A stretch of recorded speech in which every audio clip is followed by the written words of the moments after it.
আশা করি সবাই চলে এসেছো। তো আমরা এখন আমাদের সেই কাঙ্ক্ষিত ক্লাসটা শুরু করব। Human physiology, respiration and breathing আজকে পড়বো, আর জেনেটিক্স আর ইভলিউশন পড়বো। সো এখান থেকে 2 ঘন্টায় যেহেতু 3টা চ্যাপ্টার তোমাদেরকে দেয়া হয়েছে, দুইটা চ্যাপ্টার আসলে টপিক 3টা।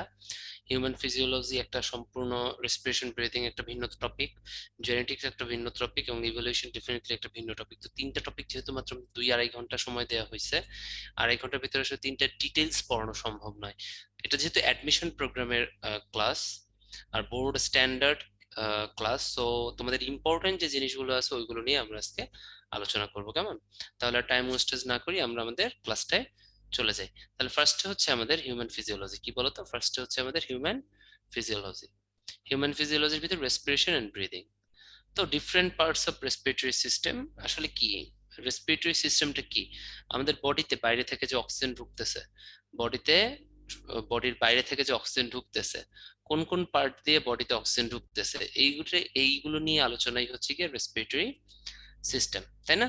অক্সিজেন আমাদের কি সেলুলার রেসপিরেশনের জন্য দরকার। আমরা যদি চিন্তা করি একটা সেলুলার রেসপিরেশন জিনিসটা আসলে কি, সেলুলার রেসপিরেশন আসলে এই যে দেখো, সেলুলার রেসপিরেশন হচ্ছে সেল লেভেলে, তাই না? সেলের মধ্যে সেলুলার রেসপিরেশন হয়। জিনিসটা কি? এই যে অক্সিজেন গ্লুকোজের সাথে বিক্রিয়া করে আলটিমেটলি লাস্টে এটিপি তৈরি করে, তাই না? অক্সিজেন কিসের সাথে? গ্লুকোজের সাথে তোমার রিয়াকশন করে, আলটিমেটলি লাস্টে কি তৈরি করে? 36 এটিপি তৈরি করে, তাই না? 36 মলিকুল অফ এটিপি তৈরি করে। এটা হচ্ছে সেলুলার রেসপিরেশন। এটা তো আমরা বোটানিতে পড়বো। এটা কিন্তু বোটানির অন্তর্গত, মানে বোটানি চ্যাপ্টারে আমাদের সেলুলার রেসপিরেশন সম্পর্কে বলা আছে। তো মানুষের বডিতেও বা হিউম্যান বডিতেও, হিউম্যান ফিজিওলজিতেও কিন্তু সেলুলার রেসপিরেশন ঘটে, ঠিক আছে? সেলুলার রেসপিরেশনের আগে যে জিনিসগুলো হয় ওই জিনিসগুলো আমরা এই চ্যাপ্টারে রেসপিরেশন বা ব্রিদিং এ আলোচনা করবো। তার মানে সেলুলার রেসপিরেশনের আগে যেটা হয় ওটাকেই বলবো আমরা হচ্ছে ব্রিদিং। হ্যাঁ, এটা কি দেখো তো, গ্যাস এক্সচেঞ্জ হয়, তাই না? এই যে অক্সিজেন বডির ভিতরে ঢুকতেছে এবং কার্বন ডাই অক্সাইড বডি থেকে বের হচ্ছে, এই দুইটা জিনিস হয়। তারপর কি, ব্লাডের মাধ্যমে গ্যাস ট্রান্সপোর্ট হয়, অক্সিজেন ট্রান্সপোর্ট, কার্বন ডাই অক্সাইড ট্রান্সপোর্ট। তাহলে আজকে আমাদের টপিক জাস্ট এতটুকু। সেলুলার রেসপিরেশন যে রিয়াকশন, এটা আমরা শিখবো হচ্ছে আমাদের অন্য ক্লাসে, আমাদের যেটা হচ্ছে প্ল্যান ফিজিওলজিতে আমরা শিখবো, ঠিক আছে? কিন্তু আজকে আমরা শুধুমাত্র এর আগে যে জিনিসগুলো হয় মানুষের বডিতে, গ্যাস এক্সচেঞ্জ, তাই না, এইগুলো নিয়ে আমরা শুধুমাত্র আজকে আলোচনা করব। ওকে, তাহলে গ্যাস এক্সচেঞ্জ আর ট্রান্সপোর্ট অফ গ্যাস। তাহলে অক্সিজেন কোত্থেকে ঢুকে এবং কোত্থেকে বের হয় এটা নিয়ে আমাদের আলোচনা করতে হবে। তাহলে আমরা যদি চিন্তা করি, একটা অক্সিজেন ফার্স্টে নাক দিয়ে ঢুকবে এবং কার্বন ডাই অক্সাইড বের হবে। তো প্রথমে কি থাকে? নোজ। নোজের সামনের দিকে থাকবে অ্যান্টেরিয়র নস্ট্রিল, ঠিক আছে? এটা কি বলবো? অ্যান্টেরিয়র নস্ট্রিল, মানে সামনের দিকে যে নস্ট্রিলটা থাকবে, দেখছো? অ্যান্টেরিয়র নস্ট্রিল বা নাকের ফুটা, যেটা যে আমরা চিন্তা করি। এরপরে থাকবে হচ্ছে নেজাল ক্যাভিটি। নেজাল ক্যাভিটি, হ্যাঁ, এটা হচ্ছে নেজাল ক্যাভিটি। নেজাল ক্যাভিটি, এই যে পুরোটাই হচ্ছে নেজাল ক্যাভিটি। এর ভিতরে ভেস্টিবিউল থাকে, ভেস্টিবিউলে লোম থাকে, যাতে মানে তোমার হেয়ার্স থাকে, যাতে কিনা ময়লা টয়লা ভিতরে না ঢুকতে পারে, ওটা ফিল্টার হিসেবে কাজ করে। পিছনের দিকে একটা পোস্টেরিয়র নস্ট্রিল থাকে, এখানে একটা পোস্টেরিয়র নস্ট্রিলস থাকে, এটাকে বলা হয় কোয়ানা। এটাকে কি বলা হয়? কোয়ানা। তাহলে দেখো তো এখানে কি থাকে? পোস্টেরিয়র নস্ট্রিলস, এটাকে থাকে কোয়ানা। ঠিক কোয়ানার পিছনে থাকে ফ্যারিংস। কি থাকে? ফ্যারিংস থাকে। ফ্যারিংস এর পরে থাকে হচ্ছে ল্যারিংস। এই অংশটার নাম কি? এই অংশটার নাম হচ্ছে ল্যারিংস, ঠিক আছে? এই অংশটার নাম কি? এতটুকু মনে করো ল্যারিংস। এটা কি? এটা হচ্ছে ল্যারিংস। ফ্যারিংস এর পর কি থাকে? ল্যারিংস। ল্যারিংস এর পরে শুরু হয় হচ্ছে ট্রাকিয়া। ল্যারিংস এর পর কি শুরু হয়? ট্রাকিয়া। ল্যারিংস এর পরে শুরু হয় ট্রাকিয়া। ট্রাকিয়া হচ্ছে একটা বড় একটা নালীর মতো অংশ বা বড় একটা টিউব, যেটা হচ্ছে আমাদের দুইটা লাংসে প্রবেশ করে। ট্রাকিয়া দুইটা খণ্ডে বিভক্ত হয়, একটা ডান দিকে ব্রঙ্কাস আর একটা বাম দিকে ব্রঙ্কাস। দেখো তো, ডান দিকেরটা ডান লাংসে প্রবেশ করে, বাম দিকেরটা লেফট লাংস বা বাম লাংসে প্রবেশ করে। তাহলে এই জিনিসগুলো কিন্তু আমাদেরকে পড়তে হবে। তাহলে আমরা দেখি, নোজ, নোজের ফার্স্টে কি থাকে? অ্যান্টেরিয়র নস্ট্রিল থাকে। এরপর নেজাল ক্যাভিটি থাকে, এটা হচ্ছে পোস্টেরিয়র নস্ট্রিলস। পোস্টেরিয়র নস্ট্রিলস এর পরে থাকে ফ্যারিংস, এটা কি? ফ্যারিংস। ফ্যারিংস এর পরে থাকে হচ্ছে ল্যারিংস, এটা হচ্ছে ল্যারিংস। ল্যারিংস এর পর কি শুরু হয়? ট্রাকিয়া শুরু হয়। তাহলে আমাদের সিরিয়ালটা মনে থাকতে হবে, ঠিক আছে? এবং এরা কি রাইট লাংসে, ট্রাকিয়া দুইটা ভাগে ভাগ হয়, একটা রাইট ব্রঙ্কাস, একটা লেফট ব্রঙ্কাস। এরা কোথায় প্রবেশ করে? এরা হচ্ছে তোমার লাংসে এন্ট্রি নিচ্ছে। কোথায় এন্ট্রি নিচ্ছে দেখো তো? লাংসে এন্ট্রি নিচ্ছে। ফাইন। তাহলে দেখো, রেসপিরেটরি সিস্টেম কি কি দিয়ে গঠিত? One pair of lungs. হ্যাঁ, এর ভিতরে রাইট লাংস এর সবকিছু লার্জার, এটা মনে রাখবা। রাইট লাং যেটা আছে এটার এভরিথিং লার্জার, এটা মনে রাখবে। এটা থেকে আমাদের পরীক্ষায় কোশ্চেন আসবে। দুইটা লাংস, তাই না? ওয়ান পেয়ার অফ লাংস, এটা রাইট লাংস, আর একটা রাইট লাং আর একটা হচ্ছে লেফট লাং। এর ভিতর কি রাইট লাং এর সবকিছু কি বলতো? লার্জার। এই কথাটা কিন্তু আমাদের মনে রাখতে হবে। এখন এই যে respiratory system first to last আমরা কি কি দেখছি, আবার একটু দেখি ফার্স্ট টু লাস্ট কি কি দেখছি। অ্যান্টেরিয়র নস্ট্রিল, তারপর নেজাল ক্যাভিটি। নেজাল ক্যাভিটির ভিতরে চারপাশে যে জায়গা, এটার নাম কি? ভেস্টিবিউল। ভেস্টিবিউলে অনেক হেয়ার্স আছে। তারপরে পোস্টেরিয়র নস্ট্রিলস, পোস্টেরিয়র নস্ট্রিলস এর আরেকটা নাম হচ্ছে কোয়ানা বা কোয়ানি। এটা কি বলো? এটা হচ্ছে পোস্টেরিয়র নস্ট্রিলস। হ্যাঁ, পোস্টেরিয়র নস্ট্রিলস। এরপর হচ্ছে ন্যাজোফ্যারিংস। ন্যাজোফ্যারিংস কি? ওই যে ফ্যারিংস যেটা বললাম, এই যে এই যে ফ্যারিংস। হ্যাঁ, নেজাল ক্যাভিটির পরে এটা কি? পোস্টেরিয়র নস্ট্রিলস, তার পোস্টেরিয়র নস্ট্রিলস বা পিএন। হ্যাঁ, এরপরে হচ্ছে ফ্যারিংস বা নেজোফ্যারিংস, এরপরে ল্যারিংস। হ্যাঁ, নেজোফেরিংস এর পরে ল্যারিংস। এরপরে কি? Air conduction zone. Air conduction zone কি বলতো? ল্যারিংস এর পর কি শুরু হয়? ল্যারিংস এর পরে শুরু হয় হচ্ছে ট্রাকিয়া ব্রঙ্কাস। ঠিক আছে? হ্যাঁ, ট্রাকিয়া ব্রঙ্কাস। দেখো তো, এটা হচ্ছে ট্রাকিয়া আর এটা হচ্ছে ব্রঙ্কাস। এরা কোথায় প্রবেশ করে? তোমার লাংসে প্রবেশ করে। এই লাংসের ভিতরে ব্রঙ্কিয়াল ট্রি গঠিত হয়। কি গঠিত হয়? Bronchial tree. এটা যদি লাংস হয়, লাংসের ভিতরে যে ট্রাকিয়াটা প্রবেশ করে অসংখ্য ক্ষুদ্রাতি ক্ষুদ্র অংশে বিভক্ত হয়। দেখো তো, দেখছো? অনেকগুলো ক্ষুদ্রাতি ক্ষুদ্র অংশে বিভক্ত হয়। বিভক্ত হয়ে এরা ব্রঙ্কিয়াল ট্রি গঠিত করে, যেটার একদম লাস্ট ফেজ হচ্ছে অ্যালভিওলাস। তার লাংসের ইউনিট কি বলো? অ্যালভিওলাস। ঠিক আছে? তাহলে এর ভিতরে আমাদের পড়তে হবে এয়ার এন্ট্রি জোন হচ্ছে, বা এয়ার এন্ট্রি বা এয়ার এক্সিট জোন হচ্ছে নস্ট্রিলস থেকে ল্যারিংস পর্যন্ত। তারপর এয়ার কন্ডাকশন জোন হচ্ছে গিয়ে তোমার ট্রাকিয়া আর ব্রঙ্কাস, তাই না? মানে তোমার হচ্ছে ওই যে যেটা হচ্ছে ট্রাকিয়া, ট্রাকিয়ার পর যে দুইটা রাইট ব্রঙ্কাস আর লেফট ব্রঙ্কাস ছিল, এই দুটো হচ্ছে air conduction zone. Respiration zone কি? রেসপিরেশন জোন হচ্ছে কি তোমার লাংস আর ব্রঙ্কিয়াল বা রেসপিরেটরি ট্রি। রেসপিরেটরি জোন কি বা রেসপিরেশন জোনস কোনটা বলতো? রেসপিরেশন জোনস হচ্ছে তোমার লাংস, আর তারপর হচ্ছে ব্রঙ্কিয়াল বা রেসপিরেটরি ট্রি। ঠিক আছে? রেসপিরেটরি ট্রির একদম লাস্ট কি বলতো? অ্যালভিওলাস। অ্যালভিওলাসটাই কি বলতো? এই যে ইউনিট অফ দা লাংস। ঠিক আছে? এটা কিন্তু মনে রাখতে হবে। তাহলে কোনটা এয়ার এন্ট্রি জোন, কি কি আছে, এয়ার কন্ডাকশন জোনে কি আছে, রেসপিরেশন জোনসে কি আছে, আমাদের কিন্তু মনে রাখতে হবে। ঠিক আছে? হ্যাঁ, তাহলে ল্যারিংস পর্যন্ত কি? ল্যারিংস পর্যন্ত হচ্ছে এয়ার এন্ট্রি বা এক্সিট জোন। এরপর ট্রাকিয়া আর ব্রঙ্কাস, এই দুইটা হচ্ছে এয়ার কন্ডাকশন জোন। এটা কি? এটা হচ্ছে এয়ার কন্ডাকশন জোন। ঠিক আছে? আর লাংস কি? লাং, তারপর অ্যালভিওলাস বা ব্রঙ্কিয়াল ট্রি, এই দুটো কি? লাংসের ভিতর যা আছে সব হচ্ছে রেসপিরেশন জোন, কারণ এখানেই তোমার অক্সিজেন এবং কার্বন ডাই অক্সাইডটা এক্সচেঞ্জ হয়। অ্যালভিওলাসের মাধ্যমে, কিন্তু লাংসের ইউনিট কি? অ্যালভিওলাস। সেই অ্যালভিওলাসের মাধ্যমে কি বলতো? হ্যাঁ, সেই অ্যালভিওলাসের মাধ্যমে হচ্ছে অক্সিজেন এবং কার্বন ডাই অক্সাইডটা এক্সচেঞ্জ হয়। অ্যালভিওলাসের ভালো ডেফিনিশন হবে, it is the structural and functional unit of lungs. শেষ। এটাই তো সব থেকে ভালো ডেফিনিশন, তাই না? আর ল্যারিংস পর্যন্ত কি? একদম এ থেকে এই পর্যন্ত হচ্ছে এয়ার এন্ট্রি বা এক্সিট জোন। ঠিক আছে? Entry or exit zone. ঠিক আছে? তাহলে কোনটা কি জোন, এটা কিন্তু পরীক্ষায় আসে। ওকে, এবারে হচ্ছে দেখো তো, আমরা এক একটা করে পড়বো। আমরা ফার্স্টে হচ্ছে ল্যারিংস পড়ি। ল্যারিংসটা খুব ইম্পর্টেন্ট। ল্যারিংসটা কোথায় থাকে? ফ্যারিংস এর ঠিক পরে। ফ্যারিংস এর ঠিক পরে থাকে হচ্ছে ল্যারিংস। হ্যাঁ, ল্যারিংস হচ্ছে ডিফারেন্ট কার্টিলেজ নিয়ে তৈরি। আর ল্যারিংস এর সব থেকে বড় কার্টিলেজের নাম হচ্ছে থাইরয়েড কার্টিলেজ। তো দেখছো, ল্যারিংস কি বলতো? অনেকগুলো কার্টিলেজ দিয়ে তৈরি। ল্যারিংস কোথায় অবস্থিত? ফ্যারিংস এর ঠিক নিচে। ফ্যারিংস এর সামনে কি থাকে দেখো তো? ফ্যারিংস এর উপরে থাকে হচ্ছে নেজাল ক্যাভিটি, তাই না? নেজাল ক্যাভিটির পরে পিছনে কি থাকে? Posterior nostril. নস্ট্রিল মানে কি? ছিদ্র, তাই না? এরপরে তো ফ্যারিংসটা থাকে। তাহলে দেখো তো, ফ্যারিংস এর উপরের দিকে থাকে নেজাল ক্যাভিটি, মানে এদিক থেকে অক্সিজেন এসে ল্যারিংস এর ভিতর ঢুকে। আবার ফ্যারিংস যেটা আছে, ফ্যারিংস এর সামনের দিকে কি থাকে দেখো তো? ফ্যারিংস এর ঠিক উপরের দিকে নেজাল ক্যাভিটিও থাকে, আর সামনের দিকে কি থাকে? এটা তো মাউথ ক্যাভিটি। আবার মাউথও থাকে, তার মানে মাউথ এন্ড নোজ দুই বোথ ওপেনস ইনটু নোজ, এই ফ্যারিংস। তাহলে ফ্যারিংস দুইটা, তাহলে কি মাউথ ও ফ্যারিংসে ওপেন করে, নোজ ও ফ্যারিংসে ওপেন করে। তার মানে নাক থেকে শ্বাস ফ্যারিংসে যায়, আবার মুখ থেকে খাবারও ফ্যারিংসে যায়। এখন ফ্যারিংসের ঠিক নিচে কি আছে? ফ্যারিংসের ঠিক নিচে আছে হচ্ছে ল্যারিংস, তাই না? তাহলে দেখো তো এই ফ্যারিংসে এয়ারও আসে খাবারও আসে, তাহলে খাবারটা পট করে ল্যারিংসে ঢুকে, ল্যারিংসে আবার নিচে কি ট্রাকিয়া, ট্রাকিয়া থেকে লাংসে চলে যেতে পারে না, মানে ঝামেলা করতে পারে না আমাদের রেসপিরেটরি সিস্টেমে।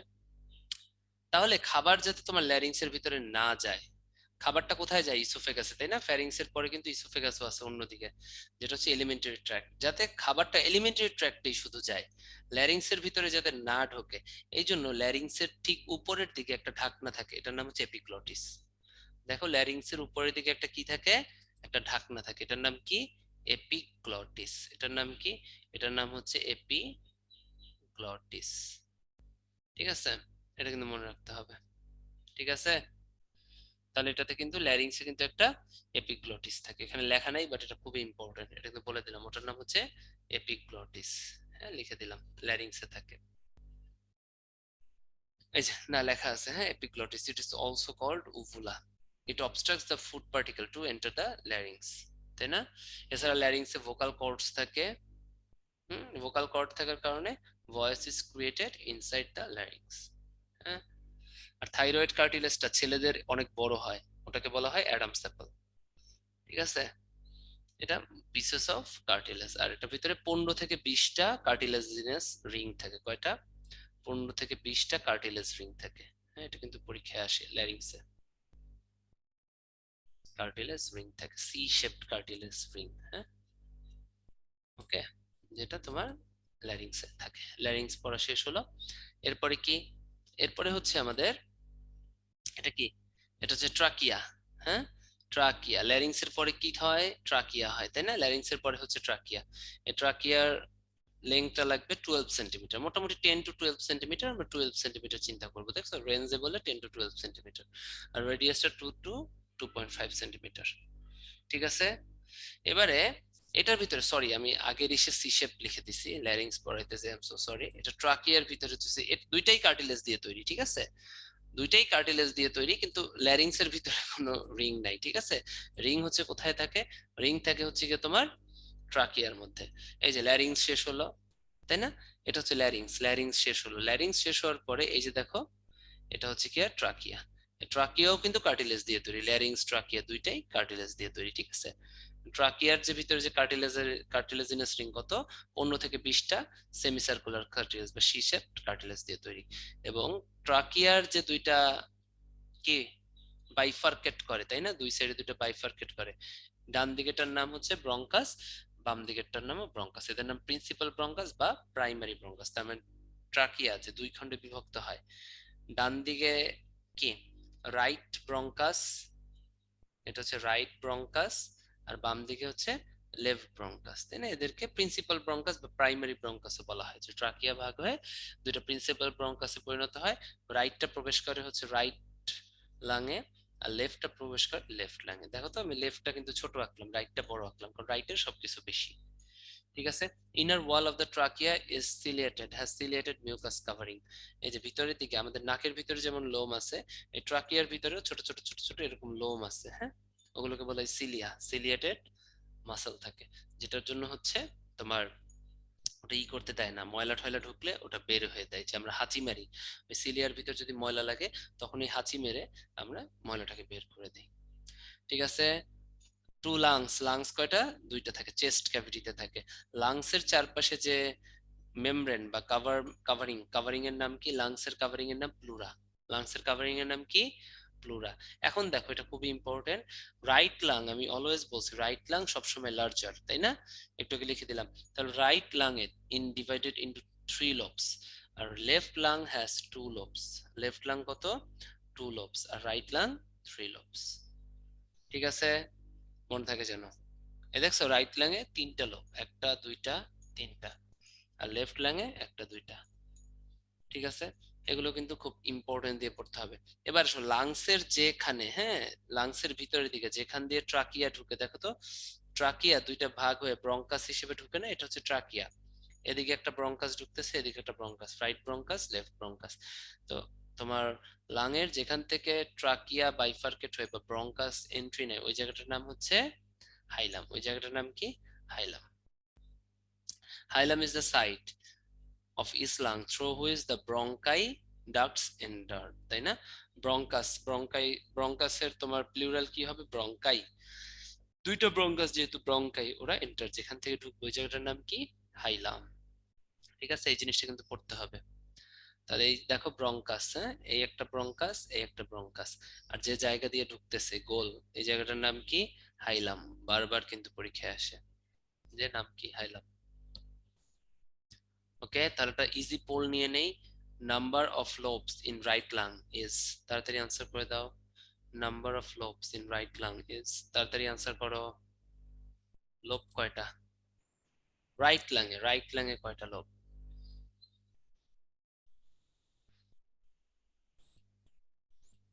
ওকে, নট ব্যাড, ভালো করছো, ভালো আনসার করছো। ঠিক আছে, কি হবে? থ্যাংক ইউ তোমাদেরকে যারা সঠিক উত্তর দিয়েছো, কনসেন্ট্রেট করতেছো। এই রাইটে আমি কি বললাম বলো তো?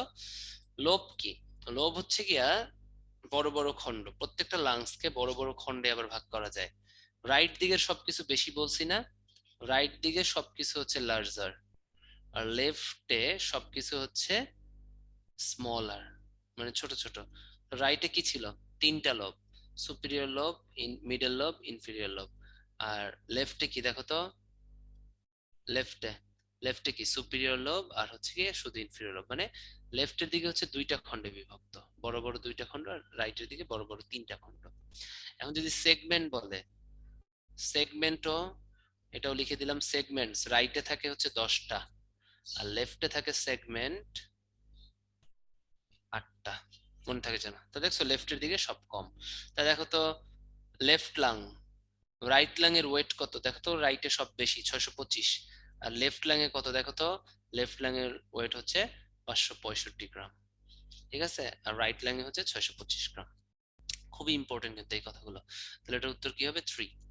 ঠিক আছে, এবারে আসো, ওই যে ব্রঙ্কিয়াল ট্রি, ব্রঙ্কিয়াল ট্রি কিভাবে তৈরি হয় এটা আমাদের দেখতে হবে, এটা আমাদের রিটেনে আসতে হবে, এটা পড়তে হবে। এই দেখো, লাংসের ভিতরে ফার্স্টে কি ঢুকে? ফার্স্টে হচ্ছে যে ব্রঙ্কাস ঢুকে দুই পাশে। তো লাংসের ভিতরে যখন যে প্রথম যে ব্রঙ্কাসটা ঢুকবে, এই ব্রঙ্কাস আবার ছোট ছোট খণ্ডে বিভক্ত হয়। তাহলে ব্রঙ্কাস দেখো তো অনেকগুলো খণ্ড।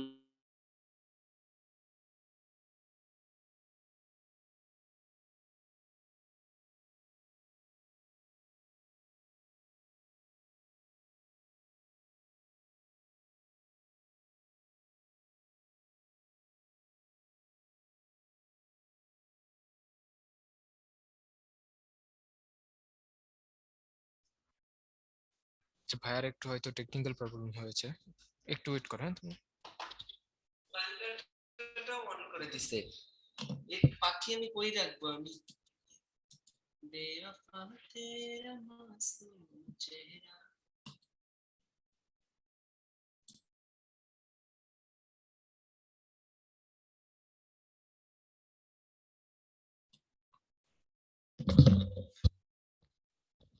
আচ্ছা, এখন কি ভয়েস ক্লিয়ার আছে? একটু দেখো তো। জি ভাইয়া ক্লিয়ার। আচ্ছা, আমি না হঠাৎ কারেন্ট চলে গেছে, দেখি নাই, হ্যাঁ, সেই জন্য হচ্ছে এদিক ওদিক হয়ে গেছে একটু। মানে কি বলবো, আননেসেসারি সাউন্ড চলে আসতে পারে, কারণ হঠাৎ একজন চলে আসছিল। সো সরি, হ্যাঁ। আসো, এবারে যেটা পড়াচ্ছিলাম এটা কিন্তু পড়ে পড়ে ফেলতে হবে, হ্যাঁ। ওকে, আর যদি এপিগ্লটিসে খাবার আটকে যায় তখন কি করা লাগে? তখন ইএনটি ডাক্তারের কাছে নিয়ে যাবা। ওকে, আর তো কিছু করার নেই। তো যাই হোক, তোমাদের এখান থেকে কিন্তু রিটেনে কোশ্চেন আসতে পারে, প্রথম কথা, হ্যাঁ। হ্যাঁ, তোমরা জেনেটিক্স নিয়ে অনেক লাফালাফি করো, জেনেটিক্স নিয়ে অত টেনশন করার দরকার নেই, এই চ্যাপ্টার থেকে কিন্তু কোশ্চেন আসার অনেক সম্ভাবনা বেশি। ওকে, তাহলে আমরা একটু জিনিস চিন্তা করি, তাহলে দেখো তো। এই দেখো, ট্রাকিয়া দুইটা ব্রঙ্কাসে বিভক্ত হয়, দুই পাশে দুইটা ব্রঙ্কাসে বিভক্ত হয়, ব্রঙ্কাসে বিভক্ত হওয়ার পরে এরা আলটিমেটলি লাস্টে অ্যালভিওলাসে পরিণত হয়, তাই না? তাহলে এই ট্রাকিয়া দুইটা লাংসে প্রবেশ করে, এদের নাম কি? ব্রঙ্কাস বা প্রাইমারি ব্রঙ্কাস। তাহলে এই ব্রঙ্কাস একদম লাস্ট পর্যন্ত অ্যালভিওলাতে কিভাবে পরিণত হয়? বিভিন্ন ভাগে ভাগ হয়ে, এই যে একদম ব্রঙ্কাস থেকে একদম অ্যালভিওলাই পর্যন্ত বিভিন্ন যে স্টেপ, এই স্টেপ গুলোর নামই হচ্ছে ব্রঙ্কিয়াল ট্রি। তাহলে ব্রঙ্কিয়াল ট্রি কিভাবে তৈরি হয় আমরা একটু দেখি। ফার্স্ট হচ্ছে ট্রাকিয়া, ট্রাকিয়ার একদম লাস্ট দেখো, ট্রাকিয়া থেকে কি দুইটা ব্রঙ্কাস বা প্রাইমারি ব্রঙ্কাস, এরপরে সেকেন্ডারি ব্রঙ্কাস, এরপরে টারশিয়ারি ব্রঙ্কাস, এরপর কি টারশিয়ারি ব্রঙ্কাস, এরপর টার্মিনাল ব্রঙ্কাস, এরপর রেসপিরেটরি ব্রঙ্কিওল, এরপর alveolar duct, atrium, alveolar sac, alveoli. এগুলো কিন্তু আমাদের পড়তে হবে, একদম রিটেনের জন্য মুখস্থ করতে হবে। ট্রাকিয়া, দেখো তো এরপরে ট্রাকিয়া হয়তো কি তিনটা, ট্রাকিয়া হচ্ছে ব্রঙ্কাসে বিভক্ত হয় তাই না, দুইটা ব্রঙ্কাসে বিভক্ত হয়। এই ব্রঙ্কাস গুলো আবার পরবর্তীতে দেখো তো ডানটায় লোব কয়টা ছিল, ডানটায় লোব কয়টা ছিল, ডানটায় লোব ছিল হচ্ছে কি তোমার তিনটা, তাহলে প্রত্যেকটা হচ্ছে তিনটা লোবে ঢুকবে, আবার বাম দিকে দুইটা লোবে ঢুকবে, তো এত কিছু দরকার নেই। যখন দুইটা প্রাইমারি ব্রঙ্কাস কয়টা, দুইটা এস লাংসে ঢুকবে, আবার প্রত্যেকটা লাংসের তিনটা খণ্ড, সেগুলোতে আবার প্রাইমারি ব্রঙ্কাস বিভক্ত হয়ে সেকেন্ডারি ব্রঙ্কাস, তো এত কিছু লাগবে না, আমাদের সিরিয়ালি নাম মনে রাখতে হবে, trachea, primary bronchus, secondary bronchus, tertiary bronchus, terminal bronchial, respiratory bronchial, হতে হতে লাস্টে অ্যালভিওলাই হবে। ঠিক আছে, এটা কিন্তু রিটেনের জন্য খুবই ইম্পর্টেন্ট, যে এভাবেই হচ্ছে কি তোমার অক্সিজেন ঢুকবে। হ্যাঁ, মনে থাকে যেন। ঠিক আছে, এপিগ্লটিসের আর একটা নাম উভুলা, দুইটা আসলে ডিফারেন্ট জিনিস। হ্যাঁ, এপিগ্লটিসের আর একটা নাম আসলে উভুলা না, বাট তোমাদের একটা বইতে এই কথাটা লেখা আছে, এই জন্য দেয়া হয়েছে এখানে। ঠিক আছে, এপিগ্লটিস আর উভুলা কিন্তু এক জিনিস না, উভুলা ডেফিনেটলি ডিফারেন্ট জিনিস, কিন্তু তোমাদের বইতে লেখা আছে সেহেতু এই কথাটা দিয়ে দেওয়া হয়েছে। উভুলা আর এপিগ্লটিস আসলে সেম জিনিস না, তুমি ঠিকই বলেছো, যেহেতু বই থেকে কোশ্চেন আসে সেই জন্য এটা একটু ভুলটাই আমাদেরকে শিখতে হবে, অনেক কিছু আছে আমাদের ভুল শিখতে হবে। তো যাই হোক, এই জিনিসটা কিন্তু মনে থাকে যেন, আমাদের রিটার্নের জন্য ইম্পর্টেন্ট, সিরিয়ালি মনে রাখতে হবে। এবার হচ্ছে অ্যালভিওলাস, দেখো তো structural and functional unit of lungs, তাই না? এখন এই যে অ্যালভিওলাসে কি হয়, একদম লাস্ট পর্যন্ত যখন অ্যালভিওলাস হবে তখনই অক্সিজেন এবং কার্বন ডাই অক্সাইড কি হবে বলতো, এক্সচেঞ্জ হবে। একদম লাস্টে অ্যালভিওলাসে কি হবে, অক্সিজেন এবং কার্বন ডাই অক্সাইড এক্সচেঞ্জ হবে। ঠিক আছে, এবার আসো alveolus, structure and functional unit of lungs. এখন এখানে যেখানেই তোমার অক্সিজেন আর কার্বন ডাই অক্সাইড এক্সচেঞ্জ হয়, বা বডির জন্য যত এক্সচেঞ্জ সেল আছে বা এক্সচেঞ্জ টিস্যু আছে, সবকিছু হচ্ছে স্কোয়ামাস এপিথেলিয়াল সেল দিয়ে হয়। ঠিক আছে, যেখানে এক্সচেঞ্জ হবে ওই সমস্ত জায়গায় কি সেল থাকে, স্কোয়ামাস এপিথেলিয়াল সেল। তাহলে অ্যালভিওলাসে কি থাকে, স্কোয়ামাস এপিথেলিয়াল সেল থাকে। অ্যাডাল্ট পার্সনে দুইটা লাংস মিলে প্রায় 480 মিলিয়ন অ্যালভিওলাস থাকে। কত, 480 মিলিয়ন অ্যালভিওলাস থাকে, এটা কিন্তু খুব ইম্পর্টেন্ট। আর এটার ওয়ালটা হচ্ছে 0.2 মাইক্রোমিটার থিন, এই দুটো বেশি ইম্পর্টেন্ট, বাকি ইনফরমেশন গুলো দেখে নিবে। ঠিক আছে, বাট এই দুইটা বেশি ইম্পর্টেন্ট। ওকে, এবারে হচ্ছে এই যে অ্যালভিওলাস কয়টা থাকে, 480 মিলিয়ন, মনে করো এই একটা দুইটা তিনটা চারটা পাঁচটা ছয়টা সাতটা আটটা, অনেকগুলো অ্যালভিওলাস থাকে। প্রত্যেকটা অ্যালভিওলাসের ভিতরে তোমার সেপ্টাম থাকে, বা হচ্ছে বাইফার্কেশন মেমব্রেন থাকে, একটা থেকে আরেকটা আলাদা করার জন্য। এগুলোর নাম হচ্ছে ট্রাবেকুলি। দেখো তো এগুলোর নাম কি বলতো, ট্রাবেকুলি। এটা কিন্তু মেডিকেল ডেন্টাল ভার্সিটিতে আসছিল যে ট্রাবেকুলি কি। ঠিক আছে, ট্রাবেকুলি জিনিসটা কি, ট্রাবেকুলি হচ্ছে কি, অনেকগুলো অ্যালভিওলাইকে সেপারেট করার জন্য যে ইন্টারভেনিং মেমব্রেন বা সেপারেশন মেমব্রেন, এটাকেই বলা হয় ট্রাবেকুলি। ঠিক আছে, intervening membrane of alveolus, separation membrane. Alveolus প্রত্যেকটা যে একটা একটা থেকে সেপারেশন করা যায়, এই দেখো অ্যালভিওলাস। ওকে, এবারে আসো অ্যালভিওলাস সে তোমার অ্যালভিওলাসের কাজ কি, অক্সিজেন এবং কার্বন ডাই অক্সাইড তোমার এক্সচেঞ্জ করা, অক্সিজেন ঢুকাবে এবং কার্বন ডাই অক্সাইড বের করে দিবে, এটাই তো তোমার কি অ্যালভিওলাসের কাজ। এখন অ্যালভিওলাসের ভিতরে মনে করো যে সারফেস টেনশনটা অনেক বেশি। সারফেস টেনশন কি, সারফেস টেনশন কথাটার মানে হচ্ছে কোনো সারফেসে, তাই না, পার ইউনিট লেংথে, দেখো তো পার ইউনিট লেংথে বোথ ডিরেকশনে যে তোমার ফোর্স থাকে, ওটাকে কি বলা হয়, সারফেস টেনশন। তাহলে এটা হচ্ছে সারফেস টেনশন। সারফেস টেনশন যদি থাকে তাহলে তো সারফেসটা টান টান থাকবে, অক্সিজেন ঢুকতে সমস্যা হবে না, অথবা কার্বন ডাই অক্সাইড বের হতে সমস্যা হবে না, ডেফিনেটলি সমস্যা হবে। এই জন্য এখানে কিছু detergent like something, detergent like substance ছড়িয়ে দেওয়া হবে। কি হবে, কিছু ডিটারজেন্ট লাইক সাবস্টেন্স তোমার হচ্ছে অ্যালভিওলাসে থাকবে, যেটা হচ্ছে সারফেস টেনশনটাকে রিডিউস করে। দেখো তো সারফেস টেনশনটাকে একদম রিডাকশন করবে, দেখো তো সারফেস টেনশনটাকে একদম রিডাকশন করবে, দেখছো, দেখছো সারফেস টেনশনটাকে রিডাকশন করবে। আগে বড় বড় ছিল, এখন ছোট ছোট করে দিল, তাহলে ইজিলি অক্সিজেন ঢুকতে পারবে বা কার্বন ডাই অক্সাইড বের হতে পারবে। তাই না? তাহলে এটাই। তাহলে এই যে ডিটারজেন্ট লাইক যে জিনিসটা, এটার নাম হচ্ছে সারফেক্ট্যান্ট। এটার কাজ কি? Reduces the surface tension of alveolar wall fluid. তারপর কি এর ফলে কি হয়? Rapid exchange of oxygen and carbon dioxide, rapid exchange of oxygen এবং কার্বন ডাইঅক্সাইড হবে এটার ফলে। ঠিক আছে?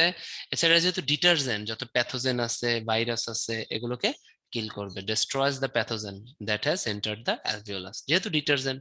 দেন এরা ফার্স্ট সিক্রেট হয় হচ্ছে 23rd উইকসে। ঠিক আছে? 23rd ইন্টারইউটেরিন লাইফ, মানে মায়ের পেটে থাকা অবস্থায় 23 সপ্তাহ বয়সে এটা সিক্রেট হওয়া শুরু হয়। ঠিক আছে?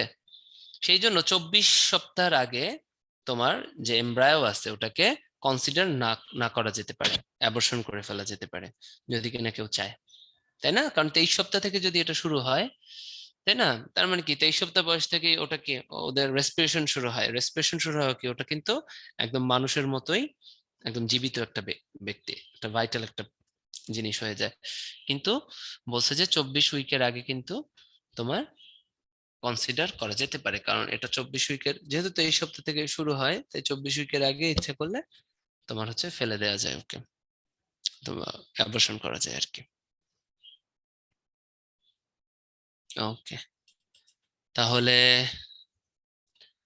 ফাংশন অফ রেসপিরেটরি সিস্টেম, হ্যাঁ, মেইনলি কি রেসপিরেটরি সিস্টেমের কাজ, এটা খুব ইম্পর্টেন্ট, এটা তোমাদের রিটেনের জন্য ইম্পর্টেন্ট। রেসপিরেটরি সিস্টেমের কাজ কি?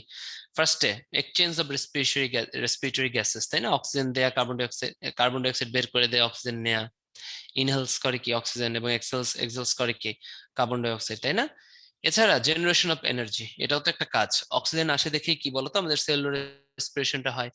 এই দেখো তো, আমাদের নাক থেকে একদম অক্সিজেন ঢুকে ট্রাকিয়াতে আসে, ট্রাকিয়া থেকে এই ব্রঙ্কিয়াল ট্রির মাধ্যমে অ্যালভিওলাসে যায়, অ্যালভিওলাস থেকে ব্লাডে যায়, ব্লাড থেকে সেলে যায়, ফলে কি সেলে সেলুলার রেসপিরেশনটা হয়। তাহলে generation of energy important. Equilibrium of water, আমরা যখন এক্সাল করি কার্বন ডাই অক্সাইডের সাথে সাথে কিছুটা পানিও এক্সাল করি, তাহলে কি আমাদের বডিতে ইকুইলিব্রিয়াম, তোমার ওয়াটার ইকুইলিব্রিয়েশনে কিন্তু খুব হেল্প করে। কন্ট্রোল বডি টেম্পারেচার, তাই না? যখন এক্সপিরেশন করি, আমরা কার্বন ডাই অক্সাইড বের করি, কার্বন ডাই অক্সাইড কিন্তু একটা কি গ্রিন হাউস গ্যাস না? এরা কিন্তু টেম্পারেচার বাড়ায়। গ্রিন হাউস গ্যাস কি করে? টেম্পারেচার বাড়ায়। তাহলে বডিতে যদি কার্বন ডাই অক্সাইড থাকতো, আমরা কি করি বলতো? টেম্পারেচার বেড়ে যেত না? তাহলে এক্সপিরেশন যেহেতু করি, তো এটা কিন্তু control of the body temperature, expiration করে কি কার্বন ডাইঅক্সাইড বের করে দেয়। লিখতে পারবো না? অ্যাসিড বেস ব্যালেন্সও কিন্তু রেসপিরেটরি সিস্টেম করে। এই কথাগুলো কিন্তু তোমাদেরকে পড়তে হবে, রিটেনের জন্য খুব ইম্পর্টেন্ট। কিভাবে আমরা কার্বন ডাইঅক্সাইড বের করে দেই, ফলে কি হয়? বডিতে এক্সট্রা কার্বনিক অ্যাসিড তৈরি হতে পারে না। কার্বন ডাইঅক্সাইড কি পানির সাথে বিক্রিয়া করে কি তৈরি করে? কার্বনিক অ্যাসিড তৈরি করে না। ফলে কি হয়? বডিতে অ্যাসিডটা কম তৈরি হবে। তাহলে কি অ্যাসিড বেস ব্যালেন্সড হচ্ছে। প্রোডাকশন অফ সাউন্ড, হ্যাঁ, ল্যারিংস আমাদের কি, এই যে তোমাদের বললাম যে ভোকাল কর্ড কোথায় থাকে? ভোকাল কর্ড কিন্তু ল্যারিংসে থাকে। তাহলে কিন্তু আমাদের voice production, sound production larynx করে। হোমিওস্টেসিস, হোমিওস্টেসিস মানে হচ্ছে বডির সবকিছু ইকুইলিব্রিয়ামে থাকা, এটার নামই হচ্ছে হোমিওস্টেসিস। তাহলে দেখো তো, অ্যাসিড বেস ব্যালেন্স হচ্ছে, যেহেতু এক্সট্রা কার্বন ডাইঅক্সাইড বের হচ্ছে, কার্বনিক অ্যাসিড তৈরি হচ্ছে না। আবার বডির ইকুইলিব্রিয়াম অফ ওয়াটার, বডির কি এক্সট্রা পানি আমরা যখন এক্সাল করি, দেখো তো চশমা বা একটা কাচের ভিতরে শ্বাস ফেলাও তো, এক্সপ্রেশন করবা, দেখবা যখন পানি পানি হয়ে যাবে, তাহলে কি এক্সট্রা পানি বের করে দিচ্ছে। তাহলে ইকুইলিব্রিয়েশন অফ ওয়াটার, এটা কিন্তু রিটেনের জন্য খুব ইম্পর্টেন্ট প্রত্যেকটা পয়েন্ট। এটা মুখস্থ করলে কিন্তু লিখতে পারবে না। তাহলে একটা ইজি পোল নিয়ে নেই। Adam's apple is found in, তাড়াতাড়ি আনসার করে দাও। Adam's apple in found in,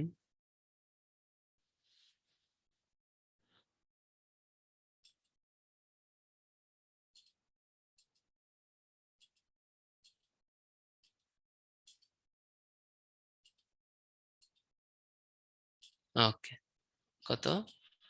89%, তাই না? থ্যাংক ইউ, তোমরা 89% সঠিক উত্তর দিয়েছো, এই জন্য তোমাদেরকে ধন্যবাদ। ল্যারিংসে দেখা যায়, তাই না? ল্যারিংসে, ল্যারিংস বলছিলাম যে অ্যাডামস অ্যাপল দেখা যায়। অ্যাডামস অ্যাপল কি ল্যারিংসে ছেলেদের দেখা যায়, তাই না? ট্রাকিয়াতে আমি বলছিলাম শুধু সি শেপ যে কার্টিলেজিনাস রিং ওটা। আর তোমার দুইটাই কিন্তু কার্টিলেজ দিয়ে তৈরি, ল্যারিংসও ট্রাকিয়াও, বাট ট্রাকিয়া হচ্ছে সি শেপ, তাই না? সি শেপ রিং, ঠিক আছে, 15 to 20। আর ল্যারিংস হচ্ছে কার্টিলেজ, তাই না? ডিফারেন্ট কার্টিলেজ প্লেট দিয়ে তৈরি। এর ভিতরে সব থেকে বড় হচ্ছে থাইরয়েড কার্টিলেজ, এবং ছেলেদের থাইরয়েড কার্টিলেজটা আরো বড় দেখায়, ওটাকে বলা হয় অ্যাডামস অ্যাপল। তাহলে দেখো ফিজিওলজি অফ রেসপিরেশন। এবারে আমরা এখানে দেখবো হচ্ছে রেসপিরেটরি পিগমেন্টস। এটা তোমাদের পড়ানো হয়েছে, হিমোগ্লোবিন, হিমোসায়ানিন, হিমোএরিথ্রিন, ক্লোরোকুইন, ঠিক আছে, ক্লোরোকুইন, ঠিক আছে। সো এই কয়েকটা কিন্তু আমাদেরকে পড়তে হবে। রেসপিরেটরি পিগমেন্টস কি কি আছে? হিমোগ্লোবিন, হিমোগ্লোবিন হচ্ছে একটা রেড কালার প্রোটিন। হিমোসায়ানিন এটা ব্লু কালার প্রোটিন, ঠিক আছে। হেমোরিথ্রিন এটা রেড কালার প্রোটিন, এটাও কিন্তু রেড কালার প্রোটিন, এটাও রেড, এই দুটো কিন্তু রেড, ঠিক আছে। আর এটা হচ্ছে একটু ইয়েলিশ টাইপের, এটা কি একটু ইয়েলিশ টাইপের, এটা কিন্তু মনে রাখতে হবে। ওকে, এটার ভিতরে প্রোটিন আছে তাই না? হিমোগ্লোবিনের ভিতরে, গ্লোবিন কি একটা প্রোটিন, তাহলে এটা ভাঙলে পাই হিম আর গ্লোবিন। তাহলে এই দুইটার পার্সেন্টেজ লাগবে, ঠিক আছে, 1:25। কত? 1:25, ঠিক আছে। তাহলে হিম কি? হিম থাকে হচ্ছে 1%, তাহলে 100 এর 1% কত? হিম থাকে 1:25, তাই না? 1:25, গ্লোবিন থাকে 25%, হিম 1% থাকে, ঠিক আছে। Him and globin is in blood কত বলো? 1:25%। এখন ওই হিমের ভিতরে আবার হিম কি, ঠিক আছে, মনে করো যে একটা হিমোগ্লোবিন ভাঙলে আমরা পাই হচ্ছে হিম প্লাস গ্লোবিন। এর ভিতরে গ্লোবিন হচ্ছে 25%, বলো তো কি? 25, ওকে, মানে 1:25 আর কি, পার্সেন্টেজ হবে না, 1:, আমরা রেশিওতে প্রকাশ করলে 1:25। ওকে, এখন এর ভিতরে হিম যেটা আছে, ঠিক আছে, এই হিমের ভিতরে আবার 33% হচ্ছে আয়রন। এই হিমটার ভিতরে কি? হিমের আবার 33% হচ্ছে আয়রন, এটাই এখানে বলছে। হিম কিন্তু অনলি আয়রন না, এর 33% আর্সেন। এরা কিন্তু মেইনলি, হিমোগ্লোবিন কি করে বলতো? মেইনলি অক্সিজেন ট্রান্সপোর্ট করে, আর কিছুটা কার্বন ডাই অক্সাইড ট্রান্সপোর্ট করে, ঠিক আছে। তাহলে এই জিনিসটা একটু দেখি। Oxygen transportation, oxygen transportation is usually occurs by haemoglobin, haemoglobin দিয়ে হয়, কারণ আমি একটু আগে পড়ে আসছি হিমোগ্লোবিন কি মোস্ট অক্সিজেন ট্রান্সপোর্ট করে। তাহলে অক্সিজেন ইজ মোস্টলি, মানে কি বলবো, অকার্স বাই কি বলতো? হিমোগ্লোবিন দিয়ে হয়। এটাকে বলা হয় কেমিক্যাল, অ্যাস কেমিক্যাল কম্পাউন্ড, এটা 98%। আর ফিজিক্যাল সলিউশন, ফিজিক্যাল সলিউশন মানে হচ্ছে অক্সিজেন পানির সাথে বিক্রিয়া করে ফিজিক্যাল সলিউশন হিসেবে হয় মাত্র 2%। বাট আমাদের বললাম না, এখানে আমাদের অনেক কিছু ভুল পড়তে হবে। সেটা হচ্ছে আমাদের বইতে আছে 100 মিলিলিটার ব্লাডে 0.2 মিলিলিটার অক্সিজেন ট্রান্সপোর্ট হয় ফিজিক্যাল সলিউশন হিসেবে, ঠিক আছে। অক্সিজেন ফিজিক্যাল সলিউশন হিসেবে ট্রান্সপোর্ট হয়। তাহলে এটা কি হইলো? 100 মিলিলিটার যদি 2% হয়, তাহলে তো এটা 2 মিলিলিটার হইতো না, 2 মিলিলিটার হইতো না, বাট না, বাট বইয়ের ভুলটাই পরীক্ষায় কোশ্চেন আসে। আমরা যদি মিলিলিটারে আসে দেন 0.2 দিব, আর যদি পার্সেন্টেজে আসে সেক্ষেত্রে 2% দিব। ওকে, কার্বন ডাই অক্সাইড ট্রান্সপোর্ট এটা ভেরি ভেরি ইম্পর্টেন্ট। ম্যাক্সিমাম ক্ষেত্রে কার্বন ডাই অক্সাইড ট্রান্সপোর্ট হয় হচ্ছে বাইকার্বনেট কম্পাউন্ড হিসেবে, কি বলতো? বাইকার্বনেট হিসেবে। সেটা সোডিয়াম বাইকার্বনেট হিসেবে হতে পারে, সেটা পটাশিয়াম বাইকার্বনেট হিসেবে হতে পারে। সেটা কি বলতো? সেটা সোডিয়াম বাইকার্বনেট হিসেবে হতে পারে, সেটা তোমার পটাশিয়াম বাইকার্বনেট হিসেবে হতে পারে। হ্যাঁ, সোডিয়াম বাইকার্বনেট হিসেবে হতে পারে, পটাশিয়াম। তাহলে এই দুইটা মাধ্যমেই হচ্ছে গিয়ে সব থেকে বেশি 65% বাইকার্বনেট রূপে। হ্যাঁ, বাইকার্বনেট রূপে কিন্তু এরা, বা অ্যাজ বাইকার্বনেট এরা ট্রান্সপোর্ট হবে। As carbamino compound, carbamino compound মানে হচ্ছে গিয়ে কার্বন ডাই অক্সাইড, হ্যাঁ, অ্যামাইনো অ্যাসিডের সাথে মিলে ই হবে কি? কার্বামিনো, কার্বন ডাই অক্সাইড আর কি অ্যামাইনো অ্যাসিডের সাথে মিলে তোমার ট্রান্সপোর্ট হবে। এটা কত বলতো? এটা হচ্ছে 27%। এটা কত? 27%। এখানেও ভুল আছে, দেখো তো, the amount of this compound is 3 millilitre in 100 millilitre of blood. এই, তাহলে কত? 27 মিলিলিটার হওয়ার কথা ছিল না? কিন্তু এখানে কি আছে? 3 মিলিলিটার। হ্যাঁ, এর ভিতরে 2 মিলিলিটার আবার আছে অ্যাস কার্বামিনো হিমোগ্লোবিন। আমি কি বলছি? কার্বন ডাই অক্সাইড আর অ্যামাইনো অ্যাসিড। এর ভিতরে 2 মিলিলিটার হচ্ছে কার্বামিনো আর কি হিমোগ্লোবিন, আর 1 মিলিলিটার হচ্ছে কার্বামিনো প্রোটিন, ঠিক আছে। তাহলে কার্বন ডাই অক্সাইড যদি কি বলতো, কার্বন ডাই অক্সাইড যদি অ্যামিনো অ্যাসিডের সাথে মিলে বিক্রিয়া করে, সেটা এরা 27% করে। কিন্তু আমাদের ভুলটাই শিখতে হবে, মিলিলিটারে দিলে 3 মিলিলিটার, তাই না? এর ভিতরে 2 মিলিলিটার হচ্ছে কার্বামিনো, দেখো তো, হিমোগ্লোবিন, আর 2 মিলিলিটার হচ্ছে কার্বামিনো প্রোটিন। হিমোগ্লোবিন আর প্রোটিন কিন্তু দুইটাই প্রোটিন। তা 2 মিলিলিটার হচ্ছে স্পেসিফিক হিমোগ্লোবিন প্রোটিন, আর 1 মিলিলিটার হচ্ছে অন্যান্য প্রোটিন দিয়ে। ঠিক আছে, দেখছো? আর অ্যাজ ফিজিক্যাল সলিউশন, আগেরটা ফিজিক্যাল সলিউশন কত ছিল? 2%, এখানে হচ্ছে 5%। তো কার্বন ডাইঅক্সাইড কি ফিজিক্যাল ওয়াটারের সাথে বিক্রিয়া করলে এরা কি করবে? এরা কার্বনিক অ্যাসিড ফর্ম করে এরা ট্রান্সপোর্ট হবে। এটাও কিন্তু রিটেনে আসতে পারে, অক্সিজেন ট্রান্সপোর্ট এবং কার্বন ডাই অক্সাইড ট্রান্সপোর্ট। বইতে যেটা আছে এটাই লিখতে হবে। Which one is not the medium of carbon dioxide transport? Carbon dioxide transport medium নয় কোনটা? তাড়াতাড়ি আনসার করে দাও। Which one is not the medium of carbon dioxide transport? নয় কোনটা? হ্যাঁ,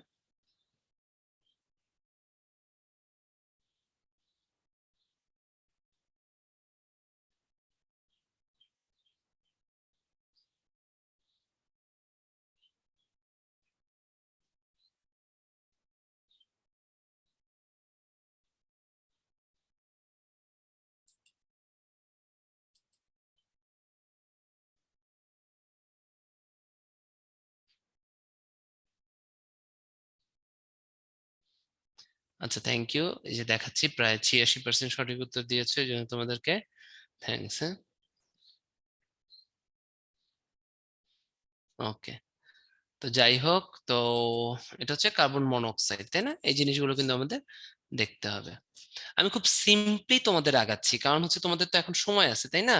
আমি কিন্তু খুব ইজি ইজি করে তোমাদেরকে দেখাচ্ছি, কারণ আমি চাই না যে তোমাদের খুব আমি প্রেসার দিয়ে পড়াবো। আমি খুব ইজিলি, একদম খুব ইজি ওয়েতে আগাচ্ছি, কারণ সামনে তো অ্যাডমিশন টেস্টের ক্লাস তোমরা ডেফিনেটলি আবার পাবা, তাই না? তাই এখন হচ্ছে গিয়ে যাতে তোমাদের রিটেনে যেগুলো আসে এগুলো আমি আলোচনা করতেছি, এবং মেডিকেল ডেন্টালে যেগুলো আসে এগুলো আলোচনা, বাট খুব ডিপে যাচ্ছি না, কারণ ডিপে এখন যাওয়ার সময় না। ঠিক আছে, যেমন আমি তোমাদেরকে এখান থেকে বেশ কয়েকটা জিনিস আমি, হ্যাঁ ভায়াবল মানে হচ্ছে, হ্যাঁ হ্যাঁ, ঠিক আছে ঈশ্বর, ঠিক আছে, খুব ডিপে ডিপে কিন্তু যাচ্ছি না, কারণ তোমাদের লেভেলে যতটুকু লাগে এতটুকুই কিন্তু পড়াচ্ছি। যেমন এই জিনিসগুলো কিন্তু লাগবে, যেগুলো কোনো জিনিস কিন্তু বাদ দেওয়া যাবে না, এবং যা যা পড়েছি এর ভিতরে কিন্তু মেডিকেল ডেন্টালে ডেফিনেটলি আসবে।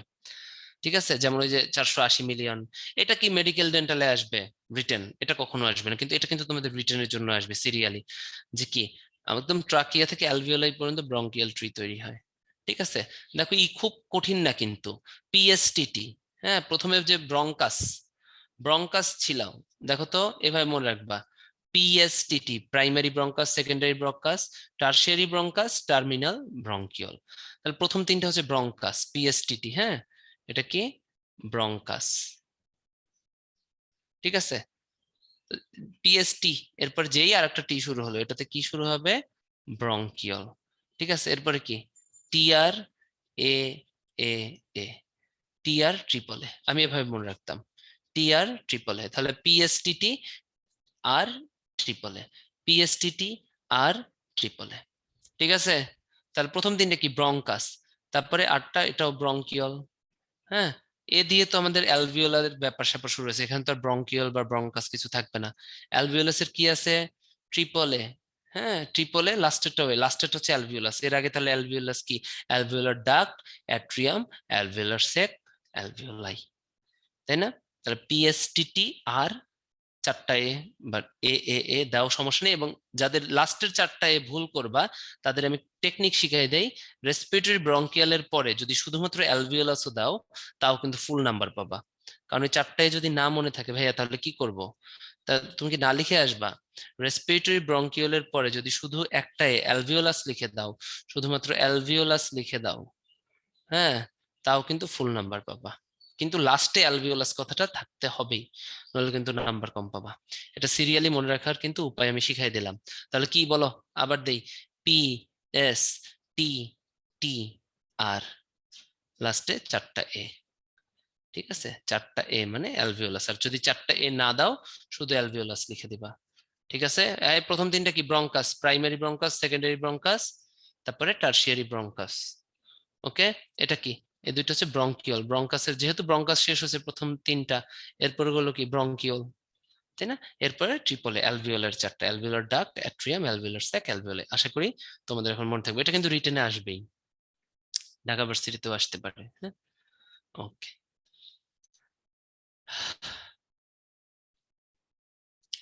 এবারে হচ্ছে রেসপিরেটরি ডিজিজ, এটা একটু মনে রাখতে হবে। সেটা হচ্ছে আপার রেসপিরেটরি ট্র্যাক্ট ইনফেকশন হতে পারে, যেমন নোজ, ইয়ার, থ্রোট, সাইনাস, এগুলো হচ্ছে আপার রেসপিরেটরি ট্র্যাক্ট। আর লোয়ার রেসপিরেটরি ট্র্যাক্ট কি ইনফেকশন কি? ট্রাকিয়া অ্যান্ড লাংস, তাই না? ট্রাকিয়া অ্যান্ড লাংস একটু নিচের দিকে থাকে না, আপারে কি থাকে? নোজ থাকে, নোজ বা নোজের চারপাশে যা ফ্যারিংস, থ্রোট, সাইনাস, এগুলো হচ্ছে আপার রেসপিরেটরি ট্র্যাক্ট ইনফেকশন। তাহলে দেখো আপার রেসপিরেটরি ট্র্যাক্ট ইনফেকশনের ভিতরে একটা আছে হচ্ছে সাইনোসাইটিস। সাইনোসাইটিস কেন রেসপিরেটরি সিস্টেমের সাথে জড়িত? দেখো তো, নাকের ভিতর থেকে আমরা বাতাস নেই, অক্সিজেন নেই, তাই না? এখন নাকের চারপাশে আমাদের অনেকগুলো বোনস আছে, এটা তোমাদের বোনস যখন পড়াবো তখন। এটা হচ্ছে ফ্রন্টাল বোনস। ফ্রন্টাল বোনস এর মধ্যে ফাঁকা আছে, দেখছো? তারপরে নাকের নিচে এখানে থাকে ম্যাক্সিলারি বোন, এটা কি? এই দেখো, এই যে এটা হচ্ছে ম্যাক্সিলারি বোন। ম্যাক্সিলারি বোন কি? যেটার নিচে দাঁত থাকে, মুখের ভিতরে দেখা যাচ্ছে এরকম দাঁত থাকে, তাই না? এটা ভিতরে ফাঁকা থাকে। এছাড়া নাকের পিছনে স্ফেনয়েড বোন থাকে, নাকের পিছনে এথময়েড বোনস থাকে, ঠিক আছে? তাহলে মোট 4 ধরনের বোনসে ফাঁকা থাকে বা সাইনাস থাকে। সাইনাস মানে ফাঁকা জায়গা, তার 4 ধরনের বোনসে ফাঁকা বা সাইনাস থাকে, ম্যাক্সিলারি, ফ্রন্টাল, এথময়েড, স্ফেনয়েড। এটা মনে রাখার উপায় হচ্ছে এথেনা। এথেনা একটা মেয়ের নাম, মনে করো এথেনা। এথেনা ম্যাক্সি পরে ফ্রন্টে বসে স্পেন যায়, ম্যাক্সি পরে ফ্রন্টে বসে স্পেন যায়। মনে করে স্পেন ঘুরতে যাইতেছে, স্পেন তো ডেফিনেটলি একটা খুব সুন্দর টুরিস্ট কান্ট্রি, তাই না? তাহলে এথেনায় কি হবে?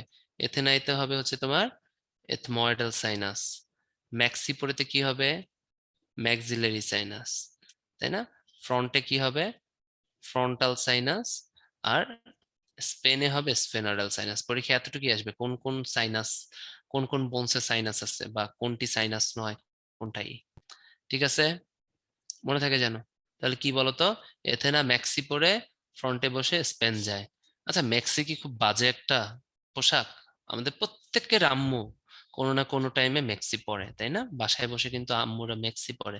তো ম্যাক্সি জিনিসটা কি খারাপ? আমাকে বলো তো। ঠিক আছে, হ্যাঁ, আমরা এখন হয়তো বা এই যুগের পোলাপানরা পড়বে না, বাট প্রত্যেকের আম্মুই বাসায় কখনো না কখনো মেক্সি পরে, তাই মেক্সিকে তো ছোট করে দেখা যাবে না, ঠিক আছে? এখানে মেক্সি পরে ফ্রন্টে বসে, মানে প্লেনের ফ্রন্টে বসে কোথায় যায়? স্পেন যায়। হ্যাঁ, এটা কিন্তু আবার লিখে দিলাম, মিলাই নিবা, হ্যাঁ? তাহলে ওকে, এগুলো কিন্তু খুব ইম্পর্টেন্ট। ওকে, ওকে, আসো। এবার হচ্ছে সাইনোসাইটিস। হ্যাঁ, এই যে যে সাইনাস, ঠিক আছে, এই সাইনাস যদি কোনোভাবে ইনফেক্টেড হয়, দ্যাট ইজ কল্ড সাইনোসাইটিস। এই ইনফেকশনটা যদি তোমার ডিউরেশনটা 2 মাস থাকে, মোটামুটি 4 সপ্তাহে 1 মাস, তাহলে 8 সপ্তাহে 2 মাস, তাহলে ডিউরেশন যদি 2 মাস বা 4 থেকে 8 উইক থাকে, এগুলো বলা হয় অ্যাকিউট সাইনোসাইটিস। আর যদি কিনা ডিউরেশনটা 2 মাসের বেশি থেকে বা 8 উইকের বেশি থেকে, এটাকে বলা হয় ক্রনিক সাইনোসাইটিস। ক্রনিক মানে হচ্ছে লং টার্ম। ক্রনিক কথাটার মানে কি বলতো? লং টার্ম, ঠিক আছে? ক্রনিক কথাটার মানে হচ্ছে লং টার্ম। ওকে, এবার আসো কজেস, দেখো তো। ভাইরাল কজেস হতে পারে, হ্যাঁ, কিছু কিছু ভাইরাস তোমাদের যদি নাম মনে না থাকে, এটা রিটেনে আসতে পারে। সব ভাইরাসের দরকার নেই, বাট নাম যদি মনে থাকে, একটা ভাইরাসের নাম হিউম্যান রেসপিরেটরি সিনসাইশিয়াল ভাইরাস, প্যারা ইনফ্লুয়েঞ্জা ভাইরাস, দুই একটার নাম লিখে দিবা, সব তো লাগবে না। এছাড়া cold, allergic reaction, polyp of nose, মানে টিউমার, নাকের ভিতরে টিউমার। সিমটমস কি? রানি নোজ হবে, ফিভার থাকবে, কাফ থাকবে, সিভিয়ার হেডেক থাকবে। হ্যাঁ, এই সাইনোসাইটিস এর মেইন সিমটম কিন্তু সিভিয়ার হেডেক। সাইনোসাইটিস এর মেইন সিমটম কি বলতো? সিভিয়ার হেডেক, এটা কিন্তু খুব ইম্পর্টেন্ট। সিভিয়ার হেডেক থাকবে, ফিভার, কফ, তারপর রানি নোজ আর ইয়েলিশ আর গ্রিনি সিক্রেশন, ঠিক আছে? প্রচুর কিন্তু রানি নোজ হবে, তোমার এদিক ওদিক হতে পাবে। টিথ ইনফেকশন থেকেও কিন্তু ছড়াইতে পারে, কারণ ম্যাক্সিলাতে কি আছে? টিথ আছে। এটা কিন্তু তোমাদের পরীক্ষায় সিকিউতে আসতে পারে, যে সাইনোসাইটিস দাঁত থেকে ছড়ায় না, ছড়ায় না? টিথ ইনফেকশন কিভাবে সাইনোসাইটিস হতে পারে? কারণ ম্যাক্সিলাতে কি থাকে বলতো? দাঁত থাকে, কারণ ম্যাক্সিলা বোনসে কি সাইনাস থাকে, ম্যাক্সিলায় দাঁত থাকে, তাই দাঁতে যদি ইনফেকশন হয় তখন কিন্তু সাইনোসাইটিস হতে পারে। ওকে, এবারে হচ্ছে গিয়ে তোমার আরেকটা কোশ্চেন আসতে পারে, say otitis media. Otitis media জিনিসটা কি? অটাইটিস মিডিয়া হচ্ছে infection of the middle ear cavity, ঠিক আছে? আমাদের কানের 3টা জায়গা থাকে, একটা হচ্ছে এক্সটার্নাল ইয়ার, এটা হচ্ছে এক্সটার্নাল ইয়ার, এটা হচ্ছে মিডল ইয়ার, মিডল ইয়ার, হ্যাঁ। এরপরে থাকে ইন্টারনাল ইয়ার। কি থাকে বলতো?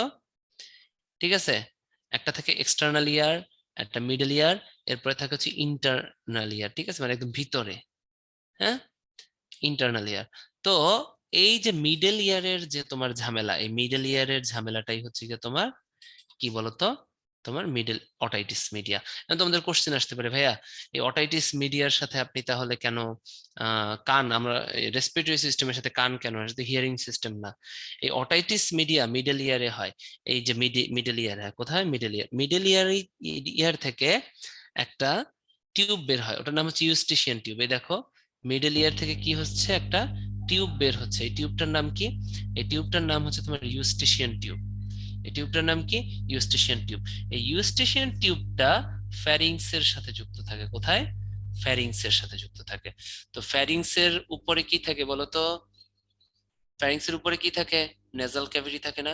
তাহলে যদি নাকে বা ফ্যারিংস এর নিচে কি থাকে? ল্যারিংস থাকে। তাহলে ল্যারিংস বা নেজাল ক্যাভিটি বা রেসপিরেটরি সিস্টেম ফ্যারিংস এর চারপাশে থাকে না? আবার মিডল ইয়ার, মানুষের কানের মিডল ইয়ারের সাথে কে আছে? ইউস্টেশিয়ান টিউব আছে, যেটা ফ্যারিংসে ওপেন করে। তাহলে এই ফ্যারিংসটা যেহেতু ইউস্টেশিয়ান টিউবের সাথে জড়িত, আর ফ্যারিংসের সামনে আবার কি থাকে? ফ্যারিংসের উপর ভালো মতো লিখে দেই, হ্যাঁ, উপরে থাকে হচ্ছে নেজাল ক্যাভিটি বা নোজ। ফ্যারিংসের উপরে কি থাকে? নোজ থাকে। নিচে কি থাকে? ল্যারিংস থাকে। তাহলে ল্যারিংস আর নোজ এই দুইটার জন্য কি হয় বলতো? এই দুইটার জন্যই ফ্যারিংস ইনফেক্টেড হতে পারে। এই দুটো যদি ইনফেক্টেড হয়, ফ্যারিংস ইনফেক্টেড হবে। আবার ফ্যারিংস এর সাথে কে কানেক্টেড থাকে? মিডল ইয়ার। এটা কি? এই যে এটা হচ্ছে মিডল ইয়ার। তাহলে এই ফ্যারিংস থেকে ফ্যারিংসে ইনফেকশন হলে বা নোজ ল্যারিংসে ইনফেকশন হলে কোথায় ফ্যারিংসে চলে যাবে? ফ্যারিংস থেকে ইউস্টেশিয়ান টিউব থেকে মিডল ইয়ারে চলে যাবে। এই জন্য সেম জিনিস, অ্যাকিউট অটাইটিস মিডিয়া যদি কিনা 8 উইকস হয়, কত, 8 উইকস বা 2 মান্থস। আর ক্রনিকটা কি? Greater than 2 months. Greater than 2 months হলে লং লাস্টিং বা ক্রনিক। একই। দেখো তো, রেসপিরেটরি সিস্টেমে তোমাদের একটা বলে দেয়, রেসপিরেটরি সিস্টেমের যত ভাইরাস গুলো আছে সব থেকে ইম্পর্টেন্ট হচ্ছে রেসপিরেটরি সিনসাইশিয়াল ভাইরাস, তারপরে স্ট্রেপ্টোকক্কাস নিউমোনি, এই দুইটা, ইনফ্লুয়েঞ্জা ভাইরাস, হিমোফাইলাস ইনফ্লুয়েঞ্জি, এগুলো কিন্তু ভুল করা যাবে না, ঠিক আছে? ব্যাকটেরিয়া, ব্যাকটেরিয়া, হিমোফাইলাস ইনফ্লুয়েঞ্জা হচ্ছে ভাইরাস, এটা ভাইরাস। স্ট্রেপ্টোকক্কাস নিউমোনি হচ্ছে ব্যাকটেরিয়া। আর রেসপিরেটরি সিনসাইশিয়াল ভাইরাস এটা কি? এটা তো ভাইরাস। তাহলে কোনটা ভাইরাস কোনটা ব্যাকটেরিয়া, এগুলো কিন্তু আমাদের পড়তে হবে, ঠিক আছে? এছাড়া ফাঙ্গাল ইনফেকশনও কিন্তু হতে পারে। তা দেখো তো, viral infection, bacterial infection, fungal infection. এখন তোমাদের যদি এই নামগুলো না মনে থাকে, 1 নাম্বার পয়েন্ট দিয়ে ভাইরাল ইনফেকশন, 2 নাম্বার দিয়ে bacterial infection, 3 number fungal infection, তখনও কিন্তু ভালো নাম্বার পাবা। কারণ আমাদের দেখতে হবে যে কিসের দ্বারা হয়, ভাইরাস দিয়েও হয়, ব্যাকটেরিয়া দিয়েও হয়, ফাঙ্গাস দিয়েও হয়। নামগুলো কিন্তু ম্যান্ডেটরি না। তারপর যদি লিখতে পারো নাম্বার পাবা, একটু নীলকালি দিয়ে লিখে দিলাম রেসপিরেটরি সিনসাইশিয়াল ভাইরাস, ভাইরাস গুলোর ভিতরে, ব্যাকটেরিয়ার ভিতরে আমরা একটা লিখে দিলাম স্ট্রেপ্টোকক্কাস নিউমোনি, ঠিক আছে? হ্যাঁ, এটাও কিন্তু একটা ব্যাকটেরিয়া, মরক্সেলা ক্যাটারালিস, ঠিক আছে? তাহলে দেখছো, blockage of Eustachian tube with connects middle ear with nose, হ্যাঁ, দেখছো কেন হয়? Common cold and infection ear due to body immunity যদি তোমার ডিক্রিজ করে, তাহলে এই যে এই কজের গুলো হয়। Blockage of Eustachian tube, ইউস্টিশিয়ান tube যদি ব্লকেজ হয়, কে, যেটা মিডল ইয়ার উইথ নোজ, তাই না? মিডল ইয়ার আর নোজ কে কানেক্ট করে কে? ইউস্টিশিয়ান টিউব, তাই না? ইউস্টিশিয়ান টিউব কোথায় থাকে? ফ্যারিংস, ফ্যারিংস এর সামনে নোজ থাকে, ওটা বললাম। ওর ভিতরে যদি কোনো ব্লকেজ হয়, তাহলে ওটার ভিতরে কি ব্যাকটেরিয়া, ফাঙ্গাস এগুলো গ্রো করবে না। এইটাই। What is the main symptom of sinusitis? Sinusitis এর মেইন সিমটমটা কি? তাড়াতাড়ি।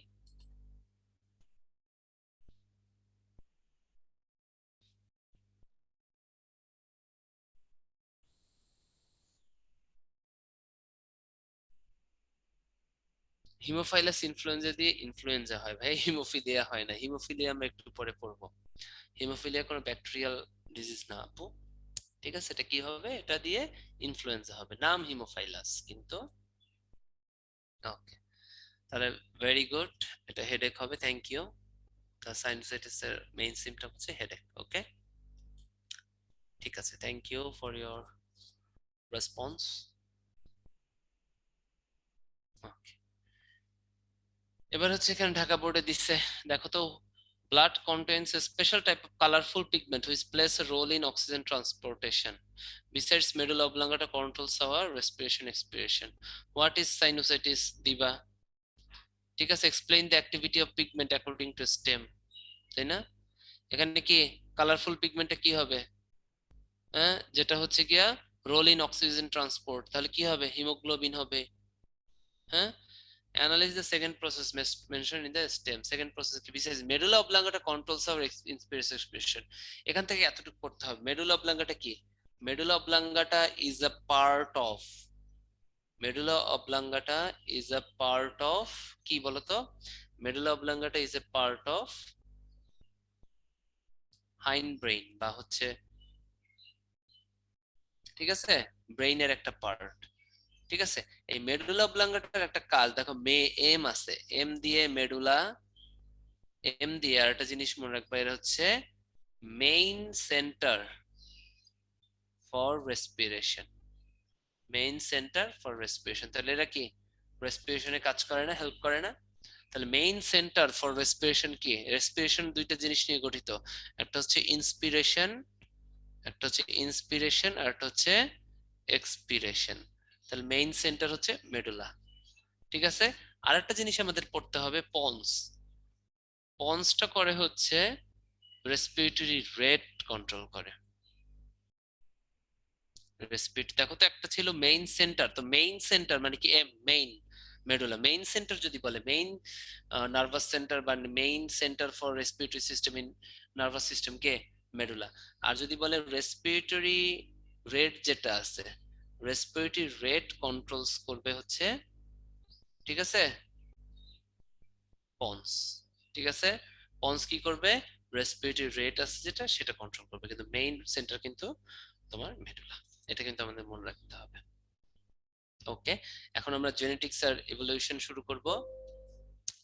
জেনেটিক্স আর ইভলিউশন থেকে কয়েকটা ছোট ছোট জিনিস আমি পড়বো, কারণ এত ছোট ক্লাসে এতখানি তোমাদের শেষ করা যাবে না। আমি তোমাদের মেডিকেল ডেন্টালের মতো করেই যেটা যেটা আসবে ওগুলো আলোচনা করব। তোমরা অনেক প্র্যাকটিস করছো বা ই করছো, এটা প্র্যাকটিসের ব্যাপার, বাসায় বসে প্র্যাকটিস করলে ওভাবে আগায় নিতে হবে। এবং আমি বলবো মেইন পরীক্ষাতে জেনেটিক্স ইভলিউশন থেকে আহ আমি বলবো যে মেইন পরীক্ষাতে সেটা হচ্ছে, ভাই স্কিপ করা কেন হয়েছে আমি আসলে বুঝতেছি না। কারণ হচ্ছে গিয়া স্লাইডে নাই, স্লাইডে আমি দেখতেই পাচ্ছি না। হ্যাঁ, ওই স্লাইডটা কিন্তু নাই, তারপরেও কিন্তু আমি তোমাদের বলে দিলাম। হ্যাঁ, স্কিপ করা হয় নাই, কেন স্কিপ করা হবে? ও না, স্কিপ করা হয় নাই, এই যে দেখো আছে, দেখছো আমি চলে গেছিলাম, একটা ছবি দিয়ে দিছে, আই এম সো সরি। তাও কিন্তু বলে দিলাম। এই মেডুলা কি বলতো? মেডুলা দিয়ে মনে রাখবা মেইন, ওখানে তো বলেই দিলাম মেডুলা কি, মেইন এক্সপিরেশন বা respiration centre, expiration plus inspiration centre কি মেডুলা, এটা দিয়ে মনে রাখবে মেইন। আর পন্স কি করবে? পন্স হচ্ছে কি অ্যাপনিউস্টিক সেন্টার আছে পন্সে, আরটা হচ্ছে নিউমোটক্সিক সেন্টার। পন্সটা কি করবে? পন্সটা হচ্ছে রেসপিরেটরি রেটটা কন্ট্রোল করবে, রেসপিরেটরি কি করবে? রেট কন্ট্রোল করবে। ঠিক আছে, এটা যেন মনে থাকে আমাদের। ঠিক আছে, এটা কিন্তু খুব ইম্পর্টেন্ট। ওকে, না কোনো জিনিস স্কিপ করা হয় নাই। ওকে, দেখাই দিলাম, একটা ছবি দিছে তো, এটা তো পরে আসছি, তোমাদের বলে দিলাম। জেনেটিক এন্ড এভলিউশনে যাওয়ার আগে আমরা একটা ব্রেক দিব, ব্রেক ফর 3 মিনিটস। ঠিক আছে, তোমরা একটু চোখটা অন্যদিকে নিয়ে তাকাও। ব্রেক ফর 3 মিনিটস, 3 মিনিটের একটা ব্রেক নিব। ঠিক আছে, 3 মিনিট পর আবার আসতেছি আমরা। ওকে,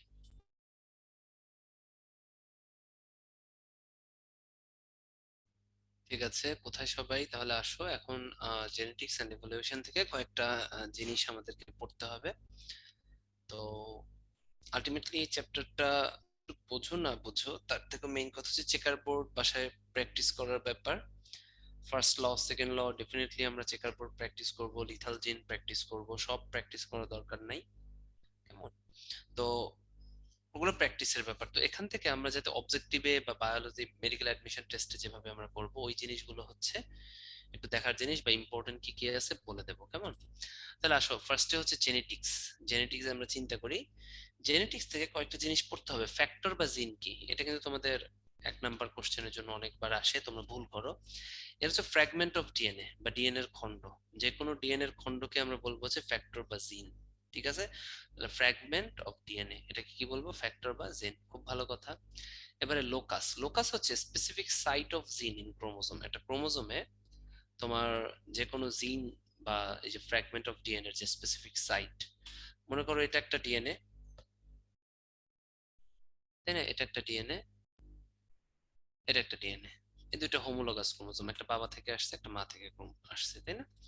তো এর ভিতরে এই মনে করো এই এই জিনটা এখানে আছে, তাহলে এই যে যে একটা সাইট, এই জিনটা এখানে আছে, এই যে সাইট, তার মানে লোকেশন, তাই না? স্পেসিফিক সাইট বা location of chromosome is called locus. এবারে অ্যালিল অর অ্যালিলোমর্ফ কি, তাই না? একটা স্পেসিফিক পেয়ার জিন বা হচ্ছে একটা হোমোলোগাস ক্রোমোজোমে, তাই না? এটা হোমোলোগাস ক্রোমোজোম মানে কি? হোমোলোগাস ক্রোমোজোম হচ্ছে মানে বাবা এবং মা থেকে আসে একই ক্রোমোজোম, তাই না? একটা স্পেসিফিক সাইটে যে জিন দুইটা থাকে, একে বলা হয় একটা অ্যালিল। মনে করো যে এটা একটা স্পেসিফিক সাইট, একই সাইট, সেম সাইট, দেখছো? এই হোমোলোগাস ক্রোমোজোমের ভিতরে একই সাইটের ভিতর যে ফ্যাক্টর বা জিন দুইটা থাকে, তাই না? মনে করো এইটা একটার কি অ্যালিল। তাহলে নন অ্যালিলটা আমাদের বুঝতে হবে, নন অ্যালিল কি। আমি এখানে এঁকে দেখাইলাম। মনে করো যে এটা একটা হোমোলোগাস ক্রোমোজোম, এটা একটা হোমোলোগাস ক্রোমোজোম, তাহলে এই যে একটা জিন, এখানে কিন্তু সাইট আলাদা, এই একটা সাইট, এই একটা সাইট, দুইটা সাইট কিন্তু পুরোপুরি ডিফারেন্ট। তাহলে এইটা হচ্ছে একটা নন অ্যালিল, বুঝতে পারছো? যেহেতু সাইট আলাদা, তাহলে এদেরকে বলা হয় হচ্ছে নন অ্যালিল। এদেরকে কি বলা হয়? এদেরকে বলা হয় হচ্ছে নন অ্যালিল। আর এই দুইটা হচ্ছে একটা অ্যালিল, ঠিক আছে, সেম সাইটে থাকে। ডমিনেন্ট ট্রেট, রিসেসিভ ট্রেট, এটা জানি, যদি কিনা যেটা ডমিনেন্ট থাকে, তাই না? যেটা দুইটা ট্রেটস থাকে, এর ভিতরে ডমিনেন্ট ট্রেটস কি, যেটাতে হচ্ছে গিয়ে তোমার ওদের বৈশিষ্ট্য এক্সপোজ করে, মানে তো ওদের যে ফিচার্সটা থাকে ওটা যদি এক্সপোজ, যে ফিচারটা এক্সপোজড হয় ওটা হচ্ছে ডমিনেন্ট ট্রেট। আর যে ফিচারটা ডিসগুইজড থাকে আর কি, ছদ্মবেশী থাকে বা হচ্ছে আবছা থাকে, দেখা যায় না, ওটাকে কি বলে? ওটাকে বলে রিসেসিভ ট্রেট। ফেনোটাইপ কি? এক্সটার্নাল ফিচার্স বা এক্সটার্নাল ক্যারেক্টারিস্টিক্স, এটাই হচ্ছে কি তোমার ফেনোটাইপ। আর জিনোটাইপ কি? যদি জিন দিয়ে আমরা বুঝি, তাই না? যে জিন, ওই যে এ এ ওয়াই ওয়াই, এগুলো হচ্ছে জিনোটাইপ। টেস্ট ক্রস আর back cross, very very important এই দুটো জিনিস মেডিকেল, ডেন্টাল এবং ভার্সিটির জন্য খুব ইম্পর্টেন্ট। মেডিকেল, ডেন্টাল, ভার্সিটি, তোমাদের এইচএসসি সব কিছুর জন্য টেস্ট ক্রস হচ্ছে গিয়া, টেস্ট ক্রস যদি কিনা কোনো একটা জীবকে বা কোনো একটা প্রাণীকে শুধুমাত্র ম্যাটার্নাল লিনিয়েজের সাথে যদি কিনা ক্রস করায়। ম্যাটার্নাল লিনিয়েজ মানে কি? মানে মাতৃবংশের কেউ, তাই না? ওর ম্যাটার্নাল বা মাতৃবংশের কারোর সাথে যদি ক্রস করে ওটাকে বলা হয় টেস্ট ক্রস। আর যদি কিনা ফাদার অথবা ম্যাটার্নাল লিনিয়েজ যে কোনো একজনের সাথে ক্রস করায়, তাহলে it is the hybridisation cross between generation and homozygous receive organisation or maternal lineage. সহজ কথায় যদি কিনা যার সাথেই করাও, ক্রসটা ঘটাইতে হবে হচ্ছে গিয়া কে? ম্যাটার্নাল লিনিয়েজের সাথে করাইতে হবে, শুধু প্যাটার্নালের সাথে করানো হবে না, ঠিক আছে? যদি কিনা হাইব্রিডাইজেশনটা ম্যাটার্নাল লিনিয়েজের সাথে করা, ওটা হচ্ছে টেস্ট ক্রস। আর ব্যাক ক্রস কি? ব্যাক ক্রস হচ্ছে গিয়া কে, যেটার সাথে ক্রস করা বা ওই ক্রসটা তোমার ফাদার অথবা ম্যাটার্নাল লিনিয়েজ যে কোনো একটা হতে পারে, ঠিক আছে? আরেকটা পার্থক্য আছে, এটা একটা পার্থক্য টেস্ট ক্রস আর ব্যাক ক্রসের মধ্যে। আরেকটা পার্থক্য, টেস্ট ক্রস আর ব্যাক ক্রসের পার্থক্য কিন্তু আসতে পারে। আরেকটা পার্থক্য হচ্ছে এখানে কি বলতো, ইট is the hybridization or cross between or generation homozygous receive organism of the maternal lineage, ঠিক আছে? হ্যাঁ, সেটা হচ্ছে ম্যাটার্নাল লিনিয়েজের যে হোমোজাইগাস যে রিসেসিভ অর্গানিজম, ওটার সাথে তুমি করবা, মানে বিশুদ্ধ, ঠিক আছে? একটা বিশুদ্ধ জীব যেটা ম্যাটার্নাল লিনিয়েজের, শুধু ম্যাটার্নাল লিনিয়েজের সাথে হবে, এবং যার সাথে ক্রস করবা সে কি হবে? হোমোজাইগাস দশায় থাকতে হবে, ঠিক আছে? আর ব্যাক ক্রস কি? ব্যাক ক্রস হচ্ছে গিয়া তোমার ফাদার বা মাদার লিনিয়েজের সাথে হবে, এটা একটা। আরটা কি? আরটা হচ্ছে যার সাথে করবা সে হেটেরোজাইনাস হতে হবে। কি হতে হবে বলতো? হেটেরোজাইগাস হতে হবে। তাহলে টেস্ট ক্রস আর ব্যাক ক্রসের ডিফারেন্স যদি আসে, একটা হচ্ছে অনলি ম্যাটার্নাল লিনিয়েজ, আরটা হচ্ছে ফাদার অর ম্যাটার্নাল লিনিয়েজ। আরটা কি? হোমোজাইগাস অর্গানিজমের সাথে করব, আরটা হচ্ছে হেটেরোজাইগাস অর্গানিজমের সাথে করব। এগুলো কিন্তু প্যাচ লাগানো যাবে না, বারবার কিন্তু আসে পরীক্ষায়, ঠিক আছে? মনোহাইব্রিড ক্রস, ডাইহাইব্রিড ক্রস এগুলো দেখাবো না। মনোহাইব্রিড ক্রস যদি কিনা তোমার কি ওয়ান পেয়ার ফিচার্স এর উপর আমরা কাজ করি, যেমন red and white. Dihybrid cross দুই জোড়া, যেমন রেড এন্ড হোয়াইট প্লাস কি ওদের শেপ নিয়ে কাজ করতে পারি, স্ট্রেট আর রাউন্ড, এগুলো নিয়ে, তাই না? তাহলে এগুলো হচ্ছে ডাইহাইব্রিড ক্রস। জিনোমটা হচ্ছে collection of genes in the chromosome of the gamete. একটা গ্যামিটের ভিতরে যে কালেকশন অফ জিন, এটাকে কি বলা হয়? জিনোম বলা হয়। ঠিক আছে, কিন্তু এটা দুইটা চ্যাপ্টারে দুইটা লেখা। একটার ভিতরে লেখা হচ্ছে collection of genes in the chromosome of the K cell, যে কোনো বডি সেল। সেই জন্য কিন্তু মানুষের জিনোম বলা হয়েছে 46, 46 বলা হয়েছে। কিন্তু এখানে আবার বলা হয়েছে in the chromosome in the gamete. তো ক্রোমোজোম ইন দ্য গ্যামেট হলে কত হওয়া উচিত মানুষের? 23। তাই এগুলো নিয়ে কিন্তু কনফিউশনের ব্যাপার আসছে। তো আমাদের যদি বলে মানুষের জিনোম কত, আমরা কিন্তু এই গ্যামেটের কথা চিন্তা করব না, মানুষের জিনোম 36 এটা লিখবো। ঠিক আছে, পুরো ক্রোমোজোমে যে একটা সেট, ক্রোমোজোমের সেট, ওটাকেই কিন্তু জিনোম বলা হয়, এটা আমরা বলবো। ওকে, এবারে হচ্ছে আমরা একটু দেখবো এই জিনিসগুলো একটু বুঝবো, আর বাসায় বসে এটা তোমরা প্র্যাকটিস করবা, তোমাদের চেকার বোর্ড গুলো প্র্যাকটিস করবা, কারণ এই ক্লাসে তো আলটিমেটলি চেকার বোর্ড দেখানো সম্ভব না। মেন্ডেলস ফার্স্ট ল, সেকেন্ড ল প্রথমে আমাদেরকে পড়তে হবে, তোমাদের আসতে পারে, কারণ ওইভাবে চেকার বোর্ড থেকে এখন আর কোশ্চেন আসে না, কারণ এটা সবাই মুখস্থ করে, সবাই জানে। তোমাদের কোশ্চেন আসে, why Mendel's first law is called the কে ল অফ সেগ্রেগেশন বা ল অফ সেপারেশন। কেন সেগ্রেগেশন বা সেপারেশন বলা হয়, তাই না? এটা কিন্তু আমাদের বলতে হবে। ফার্স্ট ল কি? ফার্স্ট ল হচ্ছে মেন্ডেলস ফার্স্ট ল। এখানে কেন সেগ্রেগেশন বলা হয়, সেপারেট? কারণ হচ্ছে যে দুইটা হচ্ছে রিপ্রোডাকশন শুরু করবে, ঠিক আছে, আমাদের পরবর্তী যে জেনারেশন, সেটা F1 হোক বা F2 হোক, যেটাই হোক, আমরা জেনারেশন ওয়াইজ আমরা ওদের যে ফিচার্স গুলো পাবো, ওগুলো সেপারেট সেপারেট ফিচার পাবো, আমরা কিন্তু মিক্সড ফিচার পাবো না। দেখো এই জিনিসটা আমাদেরকে বুঝতে হবে। যেমন পিওর ব্ল্যাক গিনিপিগ নিয়ে শুরু করছে, পিওর হোয়াইট গিনিপিগের সাথে ক্রস করছে। এর ফলে দেখো তো, এই ব্ল্যাক আর হোয়াইট মিলে কিন্তু অ্যাশ হয়ে যায় নাই, বা হালকা ব্ল্যাক হয় নাই, বা ব্রাউন হয়ে যায় নাই। দেখো তো, ব্ল্যাকই আছে। দেখছো, হেটেরোজাইগাস ব্ল্যাক, বাট ব্ল্যাক আছে কিন্তু। এটা ছিল হোমোজাইগাস ব্ল্যাক, এটা ছিল হোমোজাইগাস হোয়াইট। এখন এরা মিলে আলটিমেটলি হেটেরোজাইগাস ব্ল্যাক হয়েছে, কারণ ডমিনেট ট্রেটের জন্য। ঠিক আছে, আবার কি দেখো তো, সেকেন্ড জেনারেশনে কি হয়েছে? সেকেন্ড জেনারেশনে কি হোমোজাইগাস ব্ল্যাক হয়েছে, হেটেরোজাইগাস ব্ল্যাক হয়েছে, হোমোজাইগাস ব্ল্যাক হয়েছে। এটা কি না, এটাও হেটেরোজাইগাস ব্ল্যাক হয়েছে, হেটেরোজাইগাস ব্ল্যাক হয়েছে, হোমোজাইগাস ব্ল্যাক হয়েছে। আলটিমেটলি ব্ল্যাকই কিন্তু হইলো, অ্যাশ কিন্তু হয় নাই। আবার দেখো তো, হোমোজাইগাস হোয়াইটও হয়েছে, মানে দেখো তো, হোয়াইট ছিল, সেই হোয়াইট হোয়াইটই হয়েছে, কিন্তু ব্ল্যাক অ্যাশ বা ব্রাউন কিন্তু হয় নাই, মিক্সড হয় নাই। তার মানে প্রথম যে ফিচার্স গুলো নিয়ে শুরু হয়েছিল, ওগুলো কিন্তু সেপারেটেই আছে, ব্ল্যাক ব্ল্যাকই আছে, হোয়াইট হোয়াইটই আছে। এই জন্য তোমার মেন্ডেলস লকে বলা হয় হচ্ছে ল অফ সেগ্রিগেশন বা law of separation, law of segregation বা ল অফ সেপারেশন বলা হয়। ঠিক আছে, এখন তোমাদের মাথায় আসতে পারে পরীক্ষায়, সেটা হচ্ছে ল অফ ফার্স্ট, যেহেতু মেন্ডেলস ফার্স্ট ল পড়ছি, তাহলে মেন্ডেলস ফার্স্ট ল এর এই কি বলো, এক্সেপশন কি কি? Exception of Mendel's first law. তাহলে এগুলোর সাথে সাথে আমাদের exception of Mendel's first law, এগুলো পরীক্ষায় আসতে পারে না? ঠিক আছে, তাহলে exception of Mendel's first law এগুলো একটু পড়তে হবে।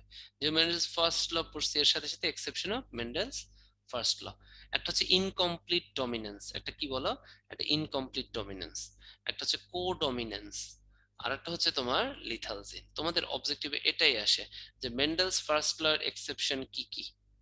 ঠিক আছে, তাহলে কি কি? ইনকমপ্লিট ডমিনেন্স, কো ডমিনেন্স, আর একটা হচ্ছে লিথাল জিন। তাহলে এটা মনে রাখার উপায় হচ্ছে, আমি একটু লিখে দিই, এটা মেন্ডেলস ফার্স্ট ল, এরপর হচ্ছে exception of Mendel's first law, exception of Mendel's first law. Exception of Mendel's first law কি বলো? ফার্স্টে আমরা কি পাইছিলাম? ইনকমপ্লিট ডমিনেন্স, তারপরে কো ডমিনেন্স, তারপরে লিথাল জিন। হ্যাঁ, তাহলে আসো, ইনকমপ্লিট ডমিনেন্স, আর এটা কি পাইছো বলো তো? কোডমিনেন্স, আর এটা কি? লিথাল জিন। ফাইন, খুব ভালো না? ইনকমপ্লিট ডমিনেন্স, কোডমিনেন্স, আর এটা হচ্ছে লিথাল জিন। এগুলো হচ্ছে মেন্ডেলস ফার্স্ট ল এর exception, exception of Mendel's first law, exception of first law. খুবই ইম্পর্টেন্ট কিন্তু অবজেক্টিভের জন্য। এখন কেন এগুলো এক্সেপশন? আমরা ইনকমপ্লিট ডমিনেন্সের যখন করব, তোমার চেকার বোর্ড এখানে আমরা যখন প্র্যাকটিস করব, তখন আমরা দেখবো এখানে তোমার হচ্ছে রেড আর হোয়াইট মিলে আলটিমেটলি পিঙ্ক হয়ে যাচ্ছে। ঠিক আছে। আবার ইনকমপ্লিট ডমিনেন্সে দেখবো আন্দালুসিয়ান যে তোমার কক আছে, হেন আছে, ওগুলোর ভিতর কি হবে দেখো তো, ব্ল্যাক আর হোয়াইট মিলে, ব্ল্যাক আর হোয়াইট কিন্তু থাকতেছে না, সেপারেশন থাকতেছে না, ওখানে ব্ল্যাক এন্ড হোয়াইট মিলে চেক চেক হয়ে যাচ্ছে, ব্ল্যাকের ভিতরে dot dot dot dot dot dot, বল বল বল বল, কি তোমার ব্ল্যাক হয়ে যাচ্ছে। আর লিথাল জিনে আমি দেখবো সেপারেশন তো থাকতেইছে না, আলটিমেটলি কি করব বলতো, আলটিমেটলি কিছু কিছু মারা যাচ্ছে। তাহলে এগুলো কিন্তু তাহলে এক পরীক্ষায় আসে, which one is not the exception of first law, অথবা which one is not, which one is not the exception of second law. তাহলে এক্সেপশন অফ ফার্স্ট ল মনে রাখার উপায় হচ্ছে ইনকল, কি মনে রাখবো আমরা, ইনকল দিয়ে। ইনে হচ্ছে ইনকমপ্লিট ডমিনেন্স, ওতে হচ্ছে কোডমিনেন্স, এলে হচ্ছে লিথাল জিন। এগুলো কিন্তু অবজেক্টিভের জন্য খুব ইম্পর্টেন্ট। ফার্স্ট ল এরই তাহলে কি, ফার্স্ট ল, ফার্স্ট ল এর এক্সেপশন, ফার্স্ট ল এক্সেপশন, তাই ফার্স্ট এক্সেপশন দিয়ে দেই। ফার্স্ট ল এর এক্সেপশন কি, ইনকল, ইনকমপ্লিট ডমিনেন্স, কোডমিনেন্স, লিথাল জিন। এখান থেকে ইম্পর্টেন্ট হচ্ছে আমাদের লিথাল জিনের যত ক্লাসিফিকেশন বা যত এক্সাম্পল আছে, লিথাল জিনের এক্সাম্পল গুলো খুবই ইম্পর্টেন্ট। ঠিক আছে, লিথাল জিনের এক্সাম্পলস গুলো খুবই ইম্পর্টেন্ট, লিথাল জিনের এক্সাম্পলস গুলো খুব খুব ইম্পর্টেন্ট। ঠিক আছে, লিথাল জিনের কয়েকটা ইম্পর্টেন্ট এক্সাম্পলস লিখে দেই যেগুলো বারবার পরীক্ষায় আসে। একটা হচ্ছে হিমোফিলিয়া, থ্যালাসেমিয়া, ইকথিওসিস, ব্রাকিফ্যালাঞ্জি। তারপর আমরা কি জানি বলতো, ওই যে ইয়েলো র্যাটস, ওদের একটা এক্সাম্পল আছে না, ইয়েলো র্যাটস মারা যায়। এগুলো কিন্তু লিথাল জিনের কমন এক্সাম্পল। এর ভিতরে হিমোফিলিয়াটা খুব ইম্পর্টেন্ট, বইতে বোল্ড অক্ষরে লেখা আছে, এরা হচ্ছে সেমি লিথাল জিন। এরা কি বলতো, এরা হচ্ছে তোমার সেমি লিথাল জিন। ঠিক আছে, ব্রাকিফ্যালেঞ্জি হচ্ছে গিয়া যদি কিনা হাতে এক্সট্রা আঙ্গুল থাকে। ইকথিওসিস এটাও লিথালজিনের এক্সাম্পল, থ্যালাসেমিয়া লিথালজিনের এক্সাম্পল। আর একটা এক্সাম্পল খুব ইম্পর্টেন্ট, সেটা হচ্ছে লেগলেস হেন, লেগলেস ক্রিপার হেন। হ্যাঁ, ঠিক আছে, এটা একটা মুরগির রোগ, বা ক্রিপার হেনের লেগলেস যে, ঠিক আছে। তো হিমোফিলিয়া কিন্তু একটা সেমিলিথাল জিন। সেমিলিথাল জিন হচ্ছে সেই সমস্ত জিন, যে সমস্ত জিনের জন্য 50% মানুষ মারা যায়, বা 50% প্রাণী মারা যায় বা ডেথ হয়, ওটা হচ্ছে সেমিলিথাল জিন। ঠিক আছে, তার লিথাল জিনের এক্সাম্পল কিন্তু খুব ইম্পর্টেন্ট। আরেকটা ইম্পর্টেন্ট হচ্ছে এগুলোর রেশিও, কি আসবে পরীক্ষায়, এগুলোর রেশিওটা আমরা পড়বো। ঠিক আছে, তো যদি চিন্তা করি ইনকমপ্লিট ডমিনেন্স, তাই না, কোডমিনেন্স, লিথাল জিন, ইনকমপ্লিট ডমিনেন্সের রেশিওটা আমরা মুখস্থ করবো 1:2:1, দেখো তো। আর ফার্স্ট ল এর রেশিও কি ছিল, ফার্স্ট ল এর রেশিও ছিল হচ্ছে 3:1। মেডিকেল ডেন্টালের জন্য শুধু এতটুকুই লাগে, তোমাদের অবজেক্টিভের জন্য শুধু এতটুকুই লাগে। শুধুমাত্র সিকিউর জন্য আমাদের চেকার বোর্ডটা প্র্যাকটিস করতে হবে। 1:2:1, কোডমিনেন্স, কোডমিনেন্স কি 1:2:1, আর লিথাল জিন কি 2:1। এটা কিন্তু 1:2 না, 2:1। আমি যেবার মেডিকেলে চান্স পেয়েছিলাম আসছিল। ইনকমপ্লিট ডমিনেন্স কি বলো, 1:2:1, আর কোডমিনেন্স কি 1:2:1, আর লিথাল জিন কি বলো 2:1। ওকে, এই জিনিসগুলো কিন্তু পরীক্ষায় বারবার আসে। তাহলে লিথাল জিনের ক্লাসিফিকেশন এগুলো পড়তে হবে। হিমোফিলিয়া, এটা বোল্ড অক্ষরে লেখা আছে, সো এটা কিন্তু পরীক্ষায় আসতে পারে। থ্যালাসেমিক, থিওসিস, ব্রাকিফেলেনজি, এগুলো হচ্ছে কি লিথাল জিনের এক্সাম্পল। তাহলে আসো তো একটা পোল নিয়ে নেই, which one isn't a lethal gene disease, which one isn't a lethal gene disease, তাড়াতাড়ি আনসার করে দাও, লিথাল জিন ডিজিজ না কোনটা।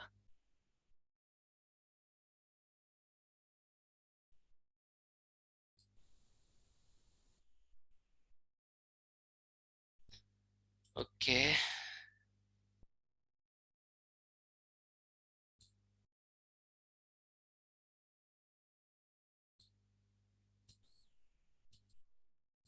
ও লাভলি, বাহ, কনসেন্ট্রেশন ভালো আছে তোমাদের। কি হবে, অস্টিওপোরোসিস, অস্টিওপোরোসিস কিন্তু লিথাল জিন না। ঠিক আছে, থ্যাংক ইউ। তাহলে এই কয়টা কিন্তু দেখানো হইলো। এবারে দেখো তো, ইনকল, এটা কিন্তু আমাদের দেখানো হইলো তাই না, ইনকল। আর তোমরা একটু রিটেনের জন্য ভাই চেকার বোর্ডটা একটু প্র্যাকটিস করে দিবা। পরীক্ষার সময় কয়েকবার প্র্যাকটিস করলেই চেকার বোর্ড থেকে যে আছে ওটা একটু মুখস্থ করে প্র্যাকটিস করে আমরা লিখে দিব। ঠিক আছে, তোমার কোডমিনেন্স যেমন তোমার যেটা ইনকমপ্লিট ডমিনেন্স, ইনকল, ইনে কি ইনকমপ্লিট ডমিনেন্স 1:2:1। এখানে কি ছিল, এখানে সন্ধ্যা মালতী ফুলের ছিল না, রেড ফ্লাওয়ার আর হচ্ছে কি হোয়াইট ফ্লাওয়ার, তারপরে তোমার এটা কি ছিল, এটা ছিল একটা ব্ল্যাক হেন আর একটা হোয়াইট হেন, এগুলোর ভিতর দিয়ে লাস্টে হচ্ছে বল বল বল বল কি পাইছি, ডট পাইছি, এটা কোডমিনেন্সের এক্সাম্পল, ঠিক আছে। আর ইয়েলো এটার ভিতরে হচ্ছে তোমার লিথালজিন, যেটা এটা হচ্ছে ইয়েলো র্যাট, দেখছো দেওয়া আছে yellow rat, yellow rat, yellow হয় কিভাবে, ওয়াই ওয়াই ওয়াই ওয়াই, ওয়াইটা ক্যাপিটাল, ওয়াইটা কি ডমিনেন্ট, তাই না। এদের ভিতর থেকে পাইলাম, পরে কি হয়েছে আমাদের, ক্যাপিটাল ওয়াই হলে কি হবে, এরা ডেড হবে, এটা কি হয়ে যাবে, ডেড হয়ে যাবে, ডেড পাবো আমরা, এটাই আর কি, ঠিক আছে। এটা খুব ইজি, তোমরা কয়েকবার দেখলেই বুঝতে পারবে আর কি। Mendel second law, Mendel second law আর first law same, Mendel second law আর ফার্স্ট ল সেম, শুধু মেন্ডেল সেকেন্ড লতে তোমার ফার্স্ট লতে কি ছিল, ফার্স্ট লতে হচ্ছে তোমার ওয়ান পেয়ার ফিচার্স নিয়ে কাজ করছিল, আর মেন্ডেল সেকেন্ড লয়ে হচ্ছে টু পেয়ার ফিচার্স। দেখো তো ওখানে কি ছিল, শুধুমাত্র তোমার ব্ল্যাক গিনিপিগ আর হোয়াইট গিনিপিগ, আর সেকেন্ড লতে দুইটা দুইটা বৈশিষ্ট্য, দেখো তো কালার নিছে, ইয়েলো কালার আর গ্রিন কালার, কিন্তু এখানে আবার শেপও নিছে, মানে টু পেয়ার্স ফিচার্স নিছে, এটা হচ্ছে রাউন্ড শেপ আর হচ্ছে রিঙ্কল শেপ। এখন এখানে কি হয়েছে দেখো তো, এখানে বলছে এটার নাম হচ্ছে law of independent assortment. Law of independent assortment মানে হচ্ছে স্বাধীনভাবে বিন্যস্ত হওয়া বা স্বাধীনভাবে ডেকোরেট, অ্যাজরমেন্ট কথাটার আরেকটা নাম হচ্ছে ডেকোরেশন, ডেকোরেশন মানে ইচ্ছা মতো এরা ডেকোরেটেড হওয়া, বা ওরিয়েন্টেশন, কি বলো, ওরিয়েন্টেশন, ইচ্ছা মতো ওরিয়েন্টেড হওয়া বা ডেকোরেটেড হওয়া, ঠিক আছে, ঠিক আছে, বা কোরিওগ্রাফ, তাই না, ঠিক মতো কোরিওগ্রাফড হওয়া আর কি। তো কিভাবে থাকবে তাহলে দেখো তো, এরা দেখো তো ফার্স্ট জেনারেশনে round yellow wrinkle yellow, first জেনারেশনে আর আর ওয়াই ওয়াই, মানে রাউন্ড ইয়েলোই আছে, সবগুলো রাউন্ড ইয়েলোই আছে। তাহলে ফার্স্ট জেনারেশন দেখো তো ওরা ইচ্ছা মতো রাউন্ড ইয়েলো রিঙ্কেল গ্রিন ছিল, ওরা স্বাধীনভাবে শুধু রাউন্ড ইয়েলোই থাকলো, রিঙ্কেল গ্রিন হলো না। এখন দেখো সেকেন্ড জেনারেশনে আমরা দেখবো ওরা রাউন্ড ইয়েলো হতে পারে, আবার রিঙ্কেল গ্রিনও হতে পারে, আবার একটা আরেকটার সাথে এক্সচেঞ্জও করতে পারে, ওরিয়েন্টেডও হতে পারে, ঠিক আছে, ইন্ডিপেন্ডেন্টলি। যেমন তোমার ইয়েলো রিঙ্কেলডও হতে পারে, আবার রাউন্ড গ্রিনও হতে পারে, কিন্তু কখনো এই রাউন্ডটা স্ট্রেট হবে না, রাউন্ড আর রিঙ্কেল মিলে স্ট্রেট হবে না। আবার ইয়েলো এবং গ্রিন মিলে কখনোই দেখা যাবে যে ওটা কি কালার হবে না বলতো, এটা ব্লু কালার হবে না, মানে অ্যাজরমেন্ট হবে, ওরিয়েন্টেড হবে, কোরিওগ্রাফড হবে নতুন ভাবে। তাহলে কি দেখো, সেটা রাউন্ড গ্রিন হতে পারে, সেটা ইয়েলো রিঙ্কেলড হতে পারে, তাই না? মানে ইন্ডিপেন্ডেন্ট অ্যাজরমেন্ট করতে পারবে। তাহলে দেখো তো, এই দেখো রিঙ্কেলড গ্রিন পাইছি, তারপরে কি রাউন্ড ইয়েলো পাইছি, রাউন্ড ইয়েলো পাইছি, ঠিক আছে, রাউন্ড ইয়েলো পাইছি, রিঙ্কেলড গ্রিনও পাইছি। আবার কি দেখো তো, রাউন্ড গ্রিনও পাবো আমরা, এই দেখো রাউন্ড গ্রিনও পাইছি, আবার রিঙ্কেলড ইয়েলো পাবো, এই দেখো রিঙ্কেলড ইয়েলো পাইছো। তাহলে দেখো চেকার বোর্ড এখানে করাই আছে, তাহলে এগুলো যেহেতু করা আছে তা কি এরকম পাইতেছো। তাহলে এখান থেকে মেইন জিনিস কত, মেন্ডেল সেকেন্ড ল এর কত বলতো, 9:3:3:1, ঠিক আছে, রেশিওটা তোমাদের আসবে। এখন এটার কিছু ব্যতিক্রম আছে বা এটার কিছু তোমার এক্সেপশন আছে, সেকেন্ড ল এর এক্সেপশন আছে, ঠিক আছে। ফার্স্ট ল এর এক্সেপশন কি ছিল, ইনকল, ইনকম, বলো, ইনকমপ্লিট ডমিনেন্স, কোডমিনেন্স, ঠিক আছে, কি ছিল বলো, ইনকমপ্লিট ডমিনেন্স, কোডমিনেন্স, আর একটা কি ছিল, ইনকমপ্লিট ডমিনেন্স ছিল, কোডমিনেন্স ছিল, আর একটা ছিল হচ্ছে তোমার লিথালজিন, ইনকল। আর সেকেন্ড ল এর যে এক্সেপশন, এগুলো আমাদের তাহলে পড়তে হবে, তাই না, সেকেন্ড ল এর এক্সেপশনও কিন্তু আমাদেরকে পড়তে হবে। তো সেকেন্ড ল এর এক্সেপশন প্রথমটা খুবই ইম্পর্টেন্ট, এটা হচ্ছে কমপ্লিমেন্টারিজম, রেশিও গুলো লাগবে, ডমিনেন্ট এপিস্টেসিস, আর এটা হচ্ছে ডুপ্লিকেট রিসেসিভ এপিস্টেসিস, ঠিক আছে, আর অনুপাতগুলো লাগবে। তাহলে এটা মনে রাখার উপায় হচ্ছে সেকেন্ড ল এর যে তোমার এক্সেপশন,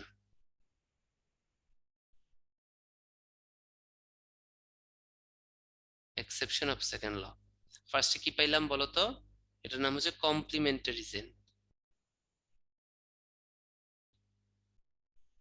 সেকেন্ডে কি পাইলা বলো, সেকেন্ডে কি পাইছো, দেখছো সেকেন্ডে কি পাইছো, ডমিনেন্ট এপিস্টেসিস, লাস্টেরটা ডুপ্লিকেট রিসেসিভ এপিস্টেসিস। তাহলে দেখো ডমিনেন্ট এপিস্টেসিস, এটা হচ্ছে ডুপ্লিকেট রিসেসিভ এপিস্টেসিস, একটু দাঁড়াও,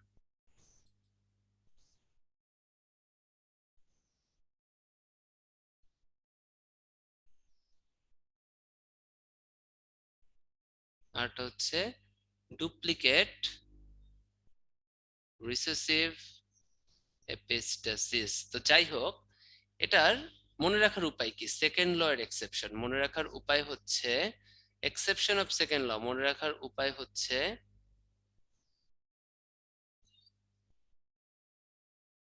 ডমিনোসে ডুপ্লিকেট 2 নাম্বার পিজার সাথে, পিজা মনে করো ডমিনোসে ডুপ্লিকেট 2 নাম্বার পিজা দেয়, 1 নাম্বার পিজাটা দেয় না, ভালো পিজা দেয় না, ডুপ্লিকেট 2 নাম্বার পিজা বেচতে কমপ্লিমেন্টারি ড্রিঙ্ক দেয়। কমপ্লিমেন্টারি ড্রিঙ্ক মানে কি বলো? ফ্রি ড্রিঙ্ক, তাই না? তোমরা যারা ঢাকায় আছো অনেক জায়গায় কমপ্লিমেন্ট, প্রথম দিন খাইতে গেলে বলে না যে আজকে আপনাদের সাথে কমপ্লিমেন্টারি ড্রিঙ্ক আছে। তাহলে কি ডমিনোসে ডুপ্লিকেট 2 নাম্বার পিজা বেচতে কমপ্লিমেন্টারি ড্রিঙ্ক দেয়। খুবই ইম্পর্টেন্ট কিন্তু। তাহলে সেকেন্ড ল কি দেখো, 2 নাম্বার ডমিনোস কি ডমিনেন্ট এপিস্টেসিস, ঠিক আছে? আর ডুপ্লিকেট কি ডুপ্লিকেট রিসিভ এপিস্টেসিস। আর কমপ্লিমেন্টারিতে কি বলো? কমপ্লিমেন্টারি জিন। কিন্তু খুবই ইম্পর্টেন্ট সেকেন্ড ল এর এক্সেপশন। সেকেন্ড ল এর এক্সেপশন কি বলো?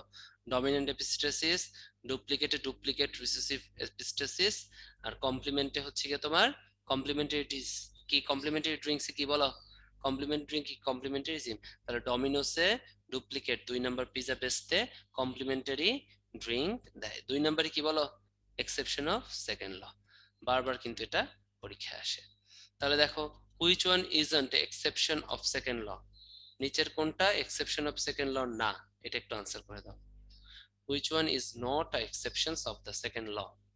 নিচের কোনটা এক্সেপশন অফ সেকেন্ড ল না?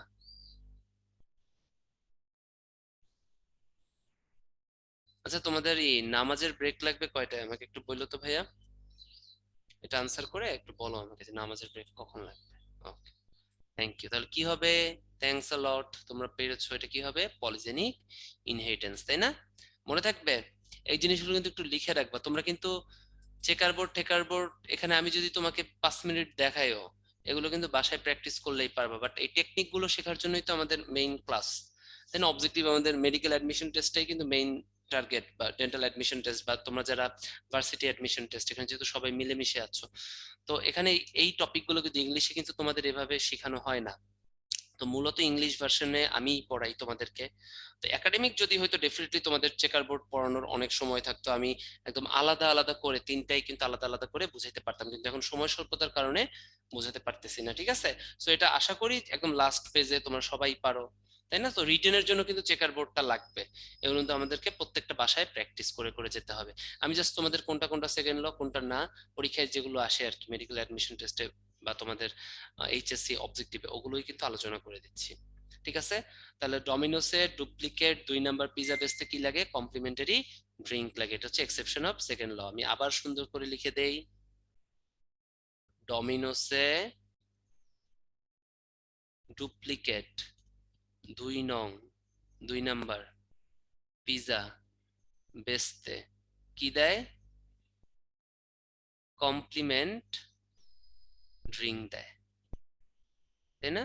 কমপ্লিমেন্ট ড্রিঙ্ক মানে ফ্রি ড্রিঙ্ক, কমপ্লিমেন্টারি ড্রিঙ্ক অনেকেই জানো কমপ্লিমেন্টারি ড্রিঙ্ক ঢাকায় দেয়, তাই না? Complementary dominant epistasis duplicate recessive epistasis complement. এই টেকনিক গুলো কিন্তু খুব ইম্পর্টেন্ট। তোমরা নামাজ কখন চাও আমাকে একটু চ্যাট বক্সে লিখে জানাও। নামাজ, নামাজের ব্রেক কখন চাও? লিখতেছো না কেন? আচ্ছা মাহমুদুল ভাই, ওদের নামাজের ব্রেকটা কখন দিব? আচ্ছা 5 মিনিট পরে না? জি আচ্ছা ভাই, ঠিক আছে। একটু পরে, একটু পরে দেন, সব জায়গায় আজান দিচ্ছে তো। আচ্ছা আচ্ছা ঠিক আছে, ওকে ওকে, ঠিক আছে। তাহলে দেখো, এতটুকু হলো। তাহলে এটা কি হবে? এটা পলিজেনিক ইনহেরিটেন্স। এবারে হচ্ছে পলিজেনিক ইনহেরিটেন্স জিনিসটা কি? এটা কিন্তু খুব ইম্পর্টেন্ট একটা জিনিস। পলিজেনিক ইনহেরিটেন্স এর অনুপাতটা লাগবে রেশিও। তোমাদের কিন্তু রেশিও গুলো খুব ইম্পর্টেন্ট, প্রত্যেকটা রেশিও কিন্তু খুব ইম্পর্টেন্ট, হ্যাঁ? এই যে এখানে যে কমপ্লিমেন্টারি জিন দেখো, আমি যে এবার মেডিকেলে চান্স পেয়েছি আসছিল, কমপ্লিমেন্টারি জিন 9:7। ওকে, ডমিনেন্ট এপিস্টেসিস ডুপ্লিকেট রিসিভ এপিস্টেসিস খুবই ইম্পর্টেন্ট কিন্তু, ঠিক আছে? ডুপ্লিকেট রিসিভ এপিস্টেসিস ও 9:7, ঠিক আছে? আর ডমিনেন্ট এপিস্টেসিস কত? ডমিনেন্ট এপিস্টেসিস তোমার হচ্ছে 13:3। এই প্রত্যেকটা জিনিস কিন্তু পরীক্ষার জন্য খুব ইম্পর্টেন্ট। রেশিও, আর হচ্ছে গিয়া কোনটা ল কোনটা, ঠিক আছে, এগুলো কিন্তু ভুল করা যাবে না, পরীক্ষা কিন্তু এগুলোই আসে। যেমন ডুপ্লিকেট রিসিভ এপিস্টেসিসের অনুপাত কত, রেশিও কত, ডমিনেন্ট এপিস্টেসিসের রেশিও কত, কমপ্লিমেন্টারি জিনের রেশিও কত। আমরা ওই অনেক কঠিন কঠিন জিনিস পড়তে চাই, বাট লাগে না, আমাদের বুঝতে হবে কোন কোন জায়গা থেকে কোশ্চেন আসে। আমাদের এখান থেকে যদি মেইনলি মেডিকেল আর ডেন্টাল বা ভার্সিটিতে বলো, ঢাকা ভার্সিটিতেও আসে এরকম। আমি যেবার পরীক্ষা দিচ্ছিলাম ওবারই আসছিল যে তোমার মেডিকেলে মনে হয় আসছিল তোমার এই যে আহ, কোনটা আছে কোনটা নাই, না কমপ্লিমেন্টারি জিনের অনুপাত জানো। আর ঢাকা ভার্সিটিতেই মনে হয় ডমিনেন্ট এপিস্টেসিসের অনুপাতটা আসছিল, রেশিওটা কত, 30:3। ওকে, তাহলে কোনটায় আছে কোনটায় নাই, এভাবে কিন্তু আমাদেরকে পড়তে হবে কোনটার ল কোনটা, কোনটার এক্সেপশন কোনটা, আর কোনটার অনুপাত কোনটা। এক্সাম্পল খুব বেশি আসে না, শুধুমাত্র লিথাল জেনেরটা আসে। পলিজেনিক ইনহেরিটেন্স, ইনহেরিটেন্স কথাটার মানে কি বলতো, উত্তরাধিকার সূত্র। ইনহেরিটেন্স কথাটার মানেই হচ্ছে গিয়ে তোমার উত্তরাধিকার সূত্র, তাই না? ইনহেরিটেন্স কথাটার মানে কিন্তু তোমার উত্তরাধিকার সূত্র। এখন আসো উত্তরাধিকার সূত্র জিনিসটা কি, উত্তরাধিকার সূত্র মানে হচ্ছে যেগুলো ফ্যামিলিয়াল ভাবে পাও। ইনহেরিটেন্স কথাটার মানে হচ্ছে ফ্যামিলিয়াল, ফ্যামিলিয়াল ভাবে যা যা পাও। তাহলে পলিজেনিক ইনহেরিটেন্স এর এক্সাম্পল কি দেখো তো, human sight, skin colour, eye colour, brain colour, বিভিন্ন কালার, এগুলো, তাই না? এছাড়া বিভিন্ন রোগ, যে সমস্ত ফ্যামিলিতে অটিজম আছে বাচ্চা কাচ্চার হতে পারে, ক্যান্সার থাকলে বাচ্চা কাচ্চার হতে পারে, ডায়াবেটিস থাকলে তো হতে পারে। তাহলে কি এগুলো পলিজেনিক ইনহেরিটেন্স এর এক্সাম্পল। এর মধ্যে 1:4:6:4:1, এটা কিভাবে পড়বা, দেখো 14, লাস্টে 14 রে উল্টে দাও, মধ্যে একটা 6 বসায় দাও। দেখছো 14 লাস্টে উল্টে 41, মধ্যে 6 বসায় দাও। 1:4:6:4:1। Sex link disorder, sex link disorder প্রত্যেকটার নাম খুব ইম্পর্টেন্ট, কোনটা সেক্স লিঙ্ক ডিসঅর্ডার কোনটা সেক্স লিঙ্ক ডিসঅর্ডার নয়। ঠিক আছে, এখন যেটা প্যাচ লাগে দেখো, এই ডায়াবেটিস ইনসিপিটাস, ডায়াবেটিসটা কিন্তু কি পলিজেনিক ইনহেরিটেন্স, দেখো তো, পলিজেনিক ইনহেরিটেন্স টাইপ 2, কিন্তু ডায়াবেটিস ইনসিপিটাসটা কিন্তু তোমার sex link disorder. Sex link disorder কি, মানুষের সেক্স ক্রোমোজোম কি আছে, এক্স আর ওয়াই সেক্স ক্রোমোজোম। এখন মনে করো এক্স ক্রোমোজোম বা ওয়াই ক্রোমোজোম কোনো একটাই প্রবলেম হলো, তাই না? তাহলে এক্স বা ওয়াই ক্রোমোজোমের কোনো একটা প্রবলেম হলে, যে প্রবলেমটা আমাদের হয়, এগুলোকে বলা হয় হচ্ছে সেক্স লিঙ্ক ডিসঅর্ডার। যেমন রেড গ্রিন কালার ব্লাইন্ডনেস, এটা একটা এক্স লিঙ্ক ডিসঅর্ডার, এক্স ক্রোমোজোমের প্রবলেম হলে হয়। হিমোফিলিয়া, এটাও একটা এক্স লিঙ্ক ডিসঅর্ডার, এক্স ক্রোমোজোমের প্রবলেম হতে হয়। ডুসিনি ম্যাক্সকুলার ডিস্ট্রফি, এক্স ক্রোমোজোমের প্রবলেম হলে হয়। এবং তিনটাই কিন্তু মিউট্যান্ট রিসেসিভ, বলতো, মানে হচ্ছে তোমার মিউট্যান্ট এবং রিসেসিভ অবস্থায় এই রোগটা তৈরি করে। এটা কিন্তু পরীক্ষায় আসে, ডমিনেন্ট অবস্থায় কিন্তু করে না, সবসময় রিসেসিভ অবস্থায় করবে। যেমন স্মল স্মল থাকবে, স্মল ওয়াই, বা স্মল এ, বা স্মল বি, বা স্মল বি। তো রিসেসিভ তো প্রথম তিনটা, red green colour blindness, haemophilia, লুসিনি মাস্কুলার ডিস্ট্রফি, তিনটাই কি বলো, এক্স লিঙ্কড এবং কি বলতো, মিউটেন্ট রিসেসিভ। ওকে, আর বাদ বাকি গুলো দেখো। এখন রেড গ্রিন কালার ব্লাইন্ডনেস মানে কি, যখন কিনা কালারের ডিফারেন্স বুঝতে না পারবে। এটা হয় হচ্ছে কোন সেল ডিস্ট্রয় হলে, এটা হয় কি বলতো, যদি কোন সেল, আমাদের রেটিনার কোন সেল যদি ডিস্ট্রয় হয়, কোন সেলের জন্য হয়, কোন সেল ডিস্ট্রয় হলে কিন্তু রেড গ্রিন কালার ব্লাইন্ডনেস হয়। ঠিক আছে, হিমোফিলিয়া, হিমোফিলিয়া আমাদের ব্লাড ফ্যাক্টর, ব্লাডে ক্লটিং ফ্যাক্টর কয়টা, ব্লাডে ক্লটিং ফ্যাক্টর হচ্ছে 13টা। এই 13টা ক্লটিং ফ্যাক্টরের ভিতরে যদি দুইটা ক্লটিং ফ্যাক্টর অ্যাবসেন্ট থাকে, তখন ব্লাড কেটে গেলে ব্লাড ক্লট করে না, এটাকে বলা হয় হিমোফিলিয়া। ডুসিনি মাস্কুলার অ্যাট্রফি, এটা হচ্ছে মাসেল স্প্যাস্টিক হয়ে যায় বা মাসেল শক্ত হয়ে যায়। নাইট ব্লাইন্ডনেস, নাইট ব্লাইন্ডনেস হয় হচ্ছে যদি কিন্তু তোমার রড সেল ডিস্ট্রয় হয়, কি হবে, রড সেল যদি ডিস্ট্রয়স হয় তখন নাইট ব্লাইন্ডনেস হবে।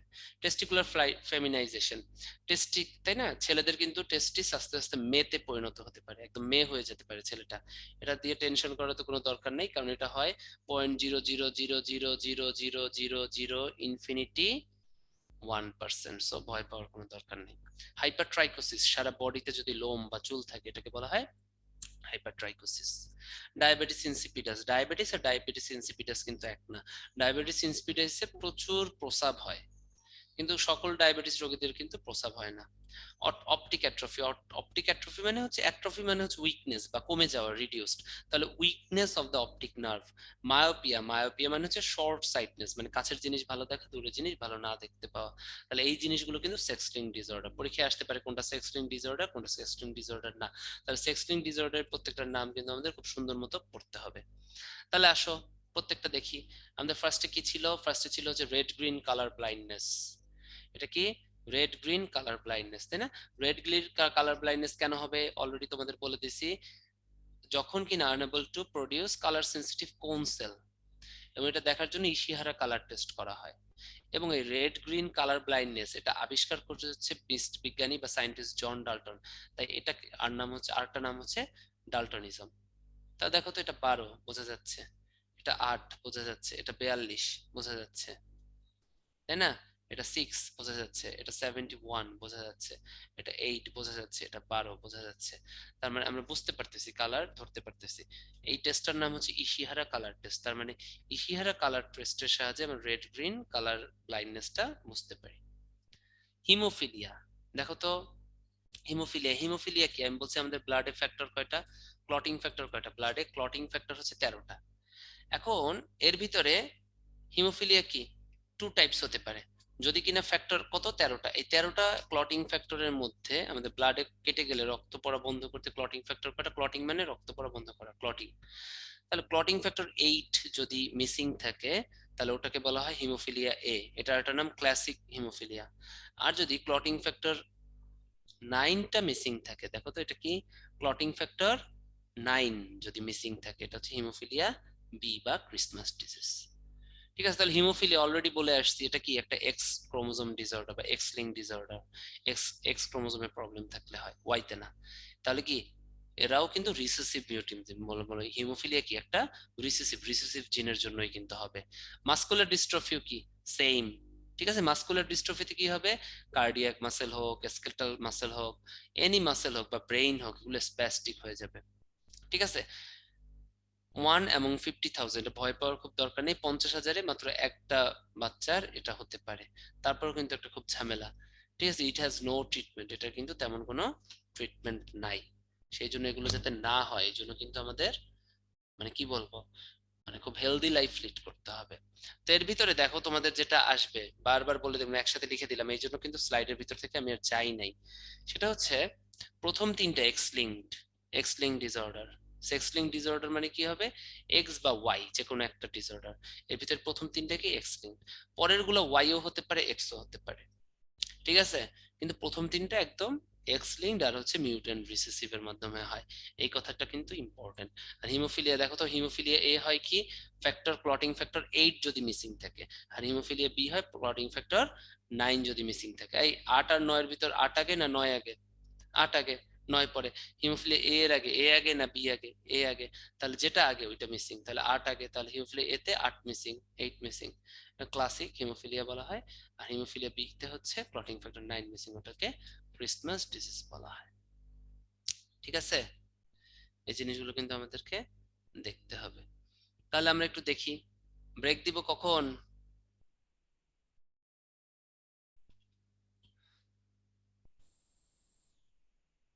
এখন ব্রেক দিব না? আচ্ছা ঠিক আছে, এখন তাহলে একটা ব্রেক দেই নামাজের জন্য, তাহলে তোমাদেরকে মোটামুটি 7-8 মিনিটের একটা ব্রেক দেই, ঠিক আছে? তাহলে ব্রেক ফর 8 মিনিটস।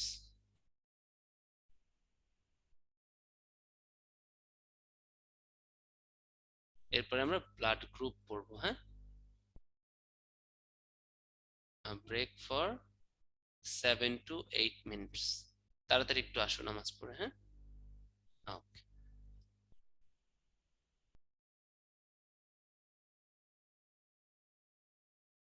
কি খবর, সবাই চলে আসছো? চলে এসো সবাই, আমরা এখন আমাদের ক্লাসটা শুরু করে দিব। তো এখন হচ্ছে আমরা ব্লাড গ্রুপ পড়াবো। কি পড়াবো? ব্লাড গ্রুপিং, ওকে। তাহলে উম, তোমাদের একটু বলি, আমি আসলে আজকে একটু অফ মাইন্ডে আছি, এই জন্য হয়তো তোমাদের সাথে দুষ্টামি ফাইজলামি মজা খুব একটা করতে পারতেছি না, খুব ফ্ল্যাট পড়াচ্ছি বা তাড়াতাড়ি, মানে হচ্ছে কি বলবো, আনন্দ দিয়ে পড়াতে পারতেছি না, বিকজ হচ্ছে আজকে সকালবেলা থেকে আমার গলাটা একটু ব্যথা। হ্যাঁ, এই কথা বললে গলা একটু পেইন লাগতেছে, এই জন্য হচ্ছে মেইনলি আমি হচ্ছে ক্লাসের একটু মজা করি, ফাইজলামি করি, যাতে তোমাদের মনোটনিটা কাটে। তো আসলে আজকে আমার নিজেরই মনোটনি কাটতেছে না, কারণ গলায় ব্যথা থাকলে হয় না। হ্যাঁ, তো এই জন্য হচ্ছে আজকে একটু তোমাদের সাথে, আর যেহেতু 3টা চ্যাপ্টার, তো আসলে এত গল্প করারও সময় নেই, হ্যাঁ, এই জন্যই করছি না। তো এবারে হচ্ছে ব্লাড গ্রুপ পড়াবো। ব্লাড গ্রুপ থেকে কয়েকটা খুব জিনিস আছে, যে জিনিসগুলো তোমাদের ঝামেলা লাগে ওইগুলো হচ্ছে আমরা ক্লিয়ার করব, ঠিক আছে? ব্লাড গ্রুপ, হ্যাঁ, ব্লাড গ্রুপ কিসের উপর ভিত্তি করে করা হয় বলো তো? অ্যান্টিজেনের উপর ভিত্তি করে করা হয়। এখান থেকে আমাদের অনেক কোশ্চেন আসতে পারে। তো অ্যান্টিজেন জিনিসটা কি? অ্যান্টিজেন জিনিসটা হচ্ছে বহিরাগত একটা জিনিস, শরীরের বাইরে থেকে যেটা ঢুকবে, তাই না? যেমন এ অ্যান্টিজেন, এ গ্রুপ, যেমন এ গ্রুপের রক্ত বি এর জন্য কিন্তু বহিরাগত। তাহলে অ্যান্টিজেন জিনিসটাই কি? অন্য কোথাও প্রবেশ করলে সেটা কি বহিরাগত বা ফরেন বডি হিসেবে হবে, তাই না? তাহলে অ্যান্টিজেন হচ্ছে এমন একটা উপাদান যেটা হচ্ছে ব্লাড সেলের মধ্যে থাকে। কোথায় থাকে? ব্লাড সেলের মধ্যে। আরবিসির মধ্যে থাকে। কোথায় থাকে? আরবিসিতে থাকে। এটা কিন্তু পরীক্ষায় আসে। এখন এই অ্যান্টিজেনকে মারে কে? অ্যান্টিজেনকে মারবে হচ্ছে অ্যান্টিবডি। তাহলে অ্যান্টিবডি কিন্তু একটা ইমিউন প্রপার্টি, ঠিক আছে? Property for immunity. তাহলে অ্যান্টিবডিটা কি করবে? অ্যান্টিবডিটা কিন্তু আরবিসি তে থাকবে না, কারণ আরবিসি তো একটা সলিড সেল, তাই না? সেল কিন্তু একটা সলিড পার্টিকেলস। ওর ভিতরে কি থাকবে? অ্যান্টিজেন থাকবে বা ফরেন বডিটা থাকবে। যেমন এ যে গ্রুপের ব্লাড, ওর আরবিসি তে কি থাকবে? এ অ্যান্টিজেন থাকবে। ওটা বি গ্রুপের জন্য কি অ্যান্টিজেন না? তাহলে কি বি গ্রুপে ঢুকলে বি গ্রুপ কি বাঁচতে পারবে? বাঁচতে পারবে না, ওটাকে মেরে ফেলবে। তার মানে কি? অ্যান্টিজেন হচ্ছে ফরেন বডি। কারণ এত কিছু জানা লাগবে না। অ্যান্টিজেন কোথায় থাকে? অ্যান্টিজেন থাকে হচ্ছে আরবিসি তে থাকে বা যে কোনো সেলে থাকে। যে কোনো সেলে থাকবে। সেলের কোথায় থাকবে? মূলত সেল মেমব্রেনে থাকে। কোথায় থাকবে? সেল মেমব্রেনে। সেল মেমব্রেনের আরেকটা নাম কি? Plasma membrane. সেল মেমব্রেনের আরেকটা নাম কি বলো? প্লাজমা মেমব্রেনে থাকবে। আর অ্যান্টিবডিটা কি বলতো? অ্যান্টিবডি হচ্ছে এমন একটা পার্টিকেল যেটা হচ্ছে অ্যান্টিজেনকে মারবে। অ্যান্টিজেন কি বলো? অ্যান্টিজেন হচ্ছে এমন একটা পার্টিকেল যেটা কাকে মারবে? যেটা অ্যান্টিজেনকে মারবে। অ্যান্টিবডি হচ্ছে এমন একটা পার্টিকেল যেটা অ্যান্টিজেনকে মারবে। সেই অ্যান্টিবডিটা থাকবে হচ্ছে প্লাজমাতে। তাহলে দেখো তো, অ্যান্টিবডি কি করবে? মারবে। তাহলে ওটা তো সেল কি সলিডের ভিতর থাকলে তো সলিড থেকে বের হতে আবার সময় লাগবে না? তার থেকে যদি লিকুইডে থাকে তাহলে কি ইজিলি চারদিকে ফ্লো করে করে তোমার মারতে পারবে না? সেই জন্য অ্যান্টিবডিটা কোথায় থাকবে? প্লাজমাতে থাকবে। প্লাজমাটা কি? লিকুইড, তাই না? রক্তের যে লিকুইড পোর্শন ওটার নামে কি? প্লাজমা। এটা কিন্তু খুব ইম্পর্টেন্ট, এই দুইটা লাইনে কিন্তু পরীক্ষায় বেশি আসে। হ্যাঁ, এখন এই অ্যান্টিজেনের আরেকটা নাম হচ্ছে অ্যাগগ্লুটিনোজেন। অ্যান্টিজেনের আরেকটা নাম কি? অ্যাগগ্লুটিনোজেন। অ্যাগগ্লুটিনোজেন, ঠিক আছে? তাহলে অ্যান্টিজেন, দেখো তো জেন আছে, অ্যাগগ্লুটিনোজেন। অ্যান্টিজেন কিন্তু সেটা প্রোটিন হতে পারে, সেটা কার্বোহাইড্রেট হতে পারে, অথবা লিপিড হতে পারে, যা খুশি তাই হতে পারে, প্রোটিন কার্বোহাইড্রেট বা লিপিড সব হতে পারে, ঠিক আছে? কিন্তু অ্যান্টিবডি যেটা, হ্যাঁ, অ্যান্টিবডির আরেকটা নাম কি? অ্যাগগ্লুটিনিন। দেখো তো, অ্যান্টিজেন কি? লাস্টে জেন আছে, অ্যাগগ্লুটিনোজেন। এটা প্রোটিন হতে পারে। অ্যান্টিজেন কি হতে পারে? প্রোটিন হতে পারে, কার্বোহাইড্রেট হতে পারে, লিপিড হতে পারে। আর অ্যান্টিবডি কি হবে? অ্যান্টিবডি কিন্তু অলওয়েজ প্রোটিন হবে। অ্যান্টিবডি শুধুমাত্র প্রোটিন হবে। খুবই ইম্পর্টেন্ট কিন্তু। এখন এই অ্যান্টিজেনটা যে বিভিন্ন জায়গায় থাকবে, তাই না? এর উপর ভিত্তি করে ব্লাড সেলে থাকতেছে রেড ব্লাড সেল, আরবিসি তে থাকে, আরবিসির সেল মেমব্রেনে থাকে। এর উপর ভিত্তি করে আমাদের ব্লাড গ্রুপকে অনেকগুলো ভাগে ভাগ করা যায়। সব থেকে পপুলার গ্রুপ হচ্ছে এবিও গ্রুপ, ব্লাডে যদি এ বি থাকে, অথবা আরএইচ গ্রুপ। আরএইচও কিন্তু একটা অ্যান্টিজেন। এছাড়া MN group, Kell group, Lewis group, Duffy group, অনেক গ্রুপ আছে, ঠিক আছে? কিন্তু সব থেকে পপুলার কি? এবিও আর এবি অ্যান্টিজেন দিয়ে যে গ্রুপটা করা হয়, আর আরএইচ অ্যান্টিজেন দিয়ে যে গ্রুপটা করা হয়। টিল এখন পর্যন্ত 13টা ব্লাড গ্রুপ আবিষ্কার করা হয়েছে, ঠিক আছে? 1965 সাল পর্যন্ত, কত, 1965 পর্যন্ত তোমার 13টা ব্লাড গ্রুপ আবিষ্কার করা হয়েছে। কিন্তু বর্তমানে আরো 21টা, মানে বর্তমান পর্যন্ত মোট কয়টা করা হয়েছে? 21টা, ঠিক আছে? তাহলে 1965 সাল পর্যন্ত 13টা, আর বর্তমানে 21টা ব্লাড গ্রুপ কিন্তু আমাদের আছে। কিন্তু সব থেকে কমন কি? এবিও আর আরএইচ। আর এই যে যে ব্লাড গ্রুপিং ফার্স্ট কে আবিষ্কার করছে? সেটা হচ্ছে কার্ল ল্যান্ডস্টেইনার, ঠিক আছে? এটা কিন্তু এই ব্লাড গ্রুপিংটা আবিষ্কার করছে প্রথম, ঠিক আছে? আর অ্যান্টিজেনটা থাকে কোথায়? বারবার বললাম, অ্যান্টিজেন থাকে হচ্ছে plasma membrane of red blood cells. Okay, তাহলে দেখো, blood group A B, A B, এতে কি? এ অ্যান্টিজেন থাকে, বি তে বি অ্যান্টিজেন থাকে। এ বি তে এ আর বি দুইটা অ্যান্টিজেনই থাকে, আর ওতে কোনো অ্যান্টিজেন থাকে না। মানে অ্যান্টিবডি কি বলো? এ কে মারে কে? স্মল ক্যাপিটাল এ কে মারে হচ্ছে স্মল এ অ্যান্টিবডি। তাহলে যাদের অ্যান্টিজেন এ আছে তাদের কি স্মল এ অ্যান্টিবডি থাকা যাবে? যাবে না। তাহলে ওদের কিন্তু থাকবে স্মল বি অ্যান্টিবডি। এখন ক্যাপিটাল বি অ্যান্টিজেন কে মারে কে? Small B antibody. তাহলে যাদের ক্যাপিটাল বি অ্যান্টিজেন থাকে, ওদের কি স্মল বি অ্যান্টিবডি থাকা যাবে? যাবে না। এখন যাদের দুইটা অ্যান্টিজেনই আছে তাদের তো কোনো অ্যান্টিবডি থাকা যাবে না, তাহলে যেটাই থাকুক সেটা অন্যটাকে মেরে ফেলবে। ঠিক আছে, তাহলে এখন যাদের কোনো অ্যান্টিজেন নাই ও, ওদের কিন্তু আবার সব ধরনের অ্যান্টিবডি থাকবে। দেখো তো এদের কোনো অ্যান্টিজেন নাই, যেমন ও, এতে কিন্তু কোনো অ্যান্টিজেন নাই, তাহলে এদের বোথ অ্যান্টিবডি থাকবে। ঠিক আছে, পৃথিবীতে সব থেকে বেশি ব্লাড গ্রুপ হচ্ছে ও, একদম নিউ বুক অনুসারে। ঠিক আছে, একদম নিউ বুক অনুসারে হচ্ছে ও সব থেকে বেশি থাকে 37%, পুরান বই অনুসারে 35। তো তোমাদের কিন্তু নতুন বইয়ের ইনফরমেশন গুলোই পড়তে হবে, নতুন বই কেনার দরকার নেই, আমরা তো ইনফরমেশন দিয়েই দিচ্ছি। নিউ বই অনুসারে হচ্ছে ও হচ্ছে সব থেকে বেশি 37%। ঠিক আছে, ওকে। এবারে আরএইচ ফ্যাক্টর। আরএইচ ফ্যাক্টর কি বলতো? আরএইচ ফ্যাক্টর আমি তোমাদেরকে বললাম, আরএইচ ফ্যাক্টর হচ্ছে এক ধরনের অ্যান্টিজেন। ঠিক আছে, আরএইচ ফ্যাক্টর কি বলো? এক ধরনের অ্যান্টিজেন। তার মানে ব্লাডের থাকবে, আরবিসি তে থাকতে পারে, হ্যাঁ। আরএইচ ফ্যাক্টর হচ্ছে মোট 6টা অ্যান্টিজেনের কালেকশন, কালেকশন অফ 6 অ্যান্টিজেন। ঠিক আছে, আরএইচ ফ্যাক্টর কি? আসলে অ্যান্টিজেন। আরএইচ ফ্যাক্টর আসলে আরএইচ ফ্যাক্টর না, আরএইচ ফ্যাক্টর আসলে আরএইচ অ্যান্টিজেন, যেটার ভিতরে 6টা ফ্যাক্টর থাকবে, 6টা অ্যান্টিজেন থাকবে, ক্যাপিটাল সিডি, স্মল সিডি, এগুলো হচ্ছে ডমিনেন্ট আর এটা হচ্ছে রিসেসিভ। তাহলে মোট 6টা অ্যান্টিজেন থাকবে, আর এস ফ্যাক্টরে মোট 6 অ্যান্টিজেন থাকবে। পরীক্ষা কিন্তু আসে, আমি লাস্টে সব একসাথে লিখে দিব। এবারে কমপ্লিকেশন ডিউরিং প্রেগন্যান্সি, এটা পড়ার আগে তোমাদের কি ইউনিভার্সাল ডোনার আর ইউনিভার্সাল এইটা রিসিভারটা একটু লিখে দিব। ঠিক আছে, ইউনিভার্সাল ডোনার হচ্ছে কি তোমার কে? ও, কিন্তু ও নেগেটিভ, তাই না? আমরা যদি প্রেফারেবলি দেই ও থাকে, ও নেগেটিভও দিব, আমরা প্রেফারেবলি কোনটা দিব? ও নেগেটিভ দিব। এটা কিন্তু মনে থাকে যেন, তোমাদের পরীক্ষায় আসে ও, এ, বি, ও নেগেটিভ, তোমরা পট করে ও দাগাই আসো, কিন্তু দুইটা থাকলে কি মোস্টলি কারেক্ট কোনটা হবে, মোর কারেক্ট কোনটা হবে? ও নেগেটিভ, তাই না? আবার ইউনিভার্সাল রিসিভার বা ইউনিভার্সাল রিসিপিয়েন্ট যেটাই বলো। ঠিক আছে, ইউনিভার্সাল রিসিভার কি থাকবে? ইউনিভার্সাল রিসিভার হচ্ছে এবি, কিন্তু আমরা প্রেফার করব কোনটা? আমরা প্রেফার করব হচ্ছে এবি পজিটিভ। এবি পজিটিভটা কি বলতো? প্রেফারেবলি, হ্যাঁ, প্রেফার করবো এবি পজিটিভ। তো universal donor and universal receiver মনে থাকে জানো, এই দুটো কিন্তু মনে থাকে জানো। ওই এবি দেখে লাভ দিয়ে দাগাইলে হবে না, এবি পজিটিভ আছে নাকি খুঁজতে হবে, আর যদি এবি পজিটিভ না থাকে দেন আমরা এবি দিব, আবার ও নেগেটিভ না থাকলে ও দিব ইউনিভার্সাল ডোনার। ওকে, এবারে হচ্ছে একটা জিনিস পড়বো, complication during pregnancy erythroblastosis fetalis. এটা এটা চেকার বোর্ড না যে তুমি প্র্যাকটিস করলেই পারবা, এটা বুঝতে হবে।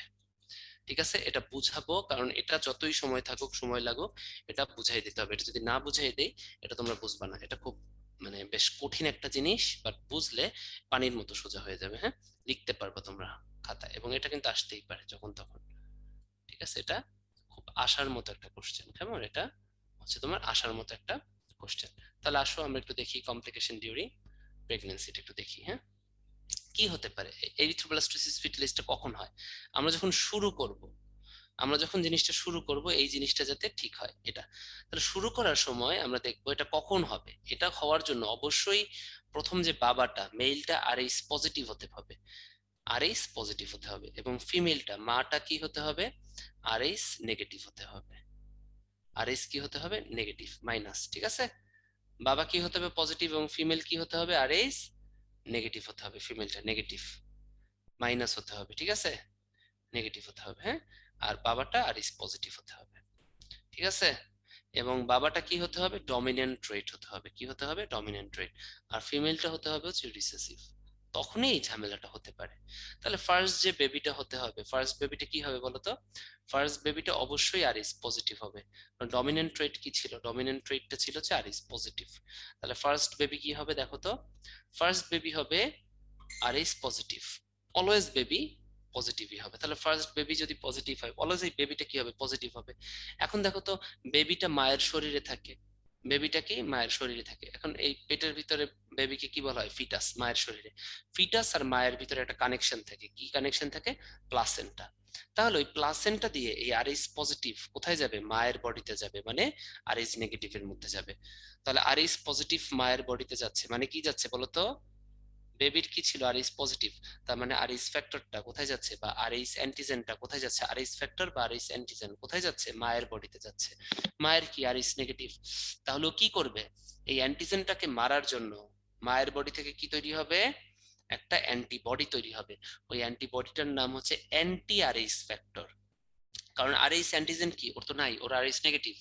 তাহলে ওর বডিতে যদি আরএইচ অ্যান্টিজেন যায়, আরএইচ ফ্যাক্টর যায়, ও কি তৈরি করবে, anti Rh factor. Anti Rh factor কি বলো, একটা অ্যান্টিবডি। এটা কিন্তু কে, এই যে যার কাজ হচ্ছে আরএইচ ফ্যাক্টরকে মেরে ফেলা। তাহলে দেখো তো, এই মায়ের শরীরে অ্যান্টি আরএইচ ফ্যাক্টর তৈরি হলো, তাহলে বাচ্চা থেকে মায়ের শরীরে রক্ত যাচ্ছে, আবার মা থেকে মায়ের বাচ্চার শরীরে রক্ত চলে আসতে পারে না? তো মা থেকে যদি বাচ্চার শরীরে অ্যান্টি আরএইচ ফ্যাক্টরটা আসে, তাহলে এই ফিটাসের রক্তটাকে নষ্ট করে ফেলবে না? কারণ ফিটাসের আরএইচে কি আছে, আরএইচ অ্যান্টিজেন আছে। ঠিক আছে, কিন্তু ফার্স্ট বেবির ক্ষেত্রে নো প্রবলেম, কোনো সমস্যা হয় না।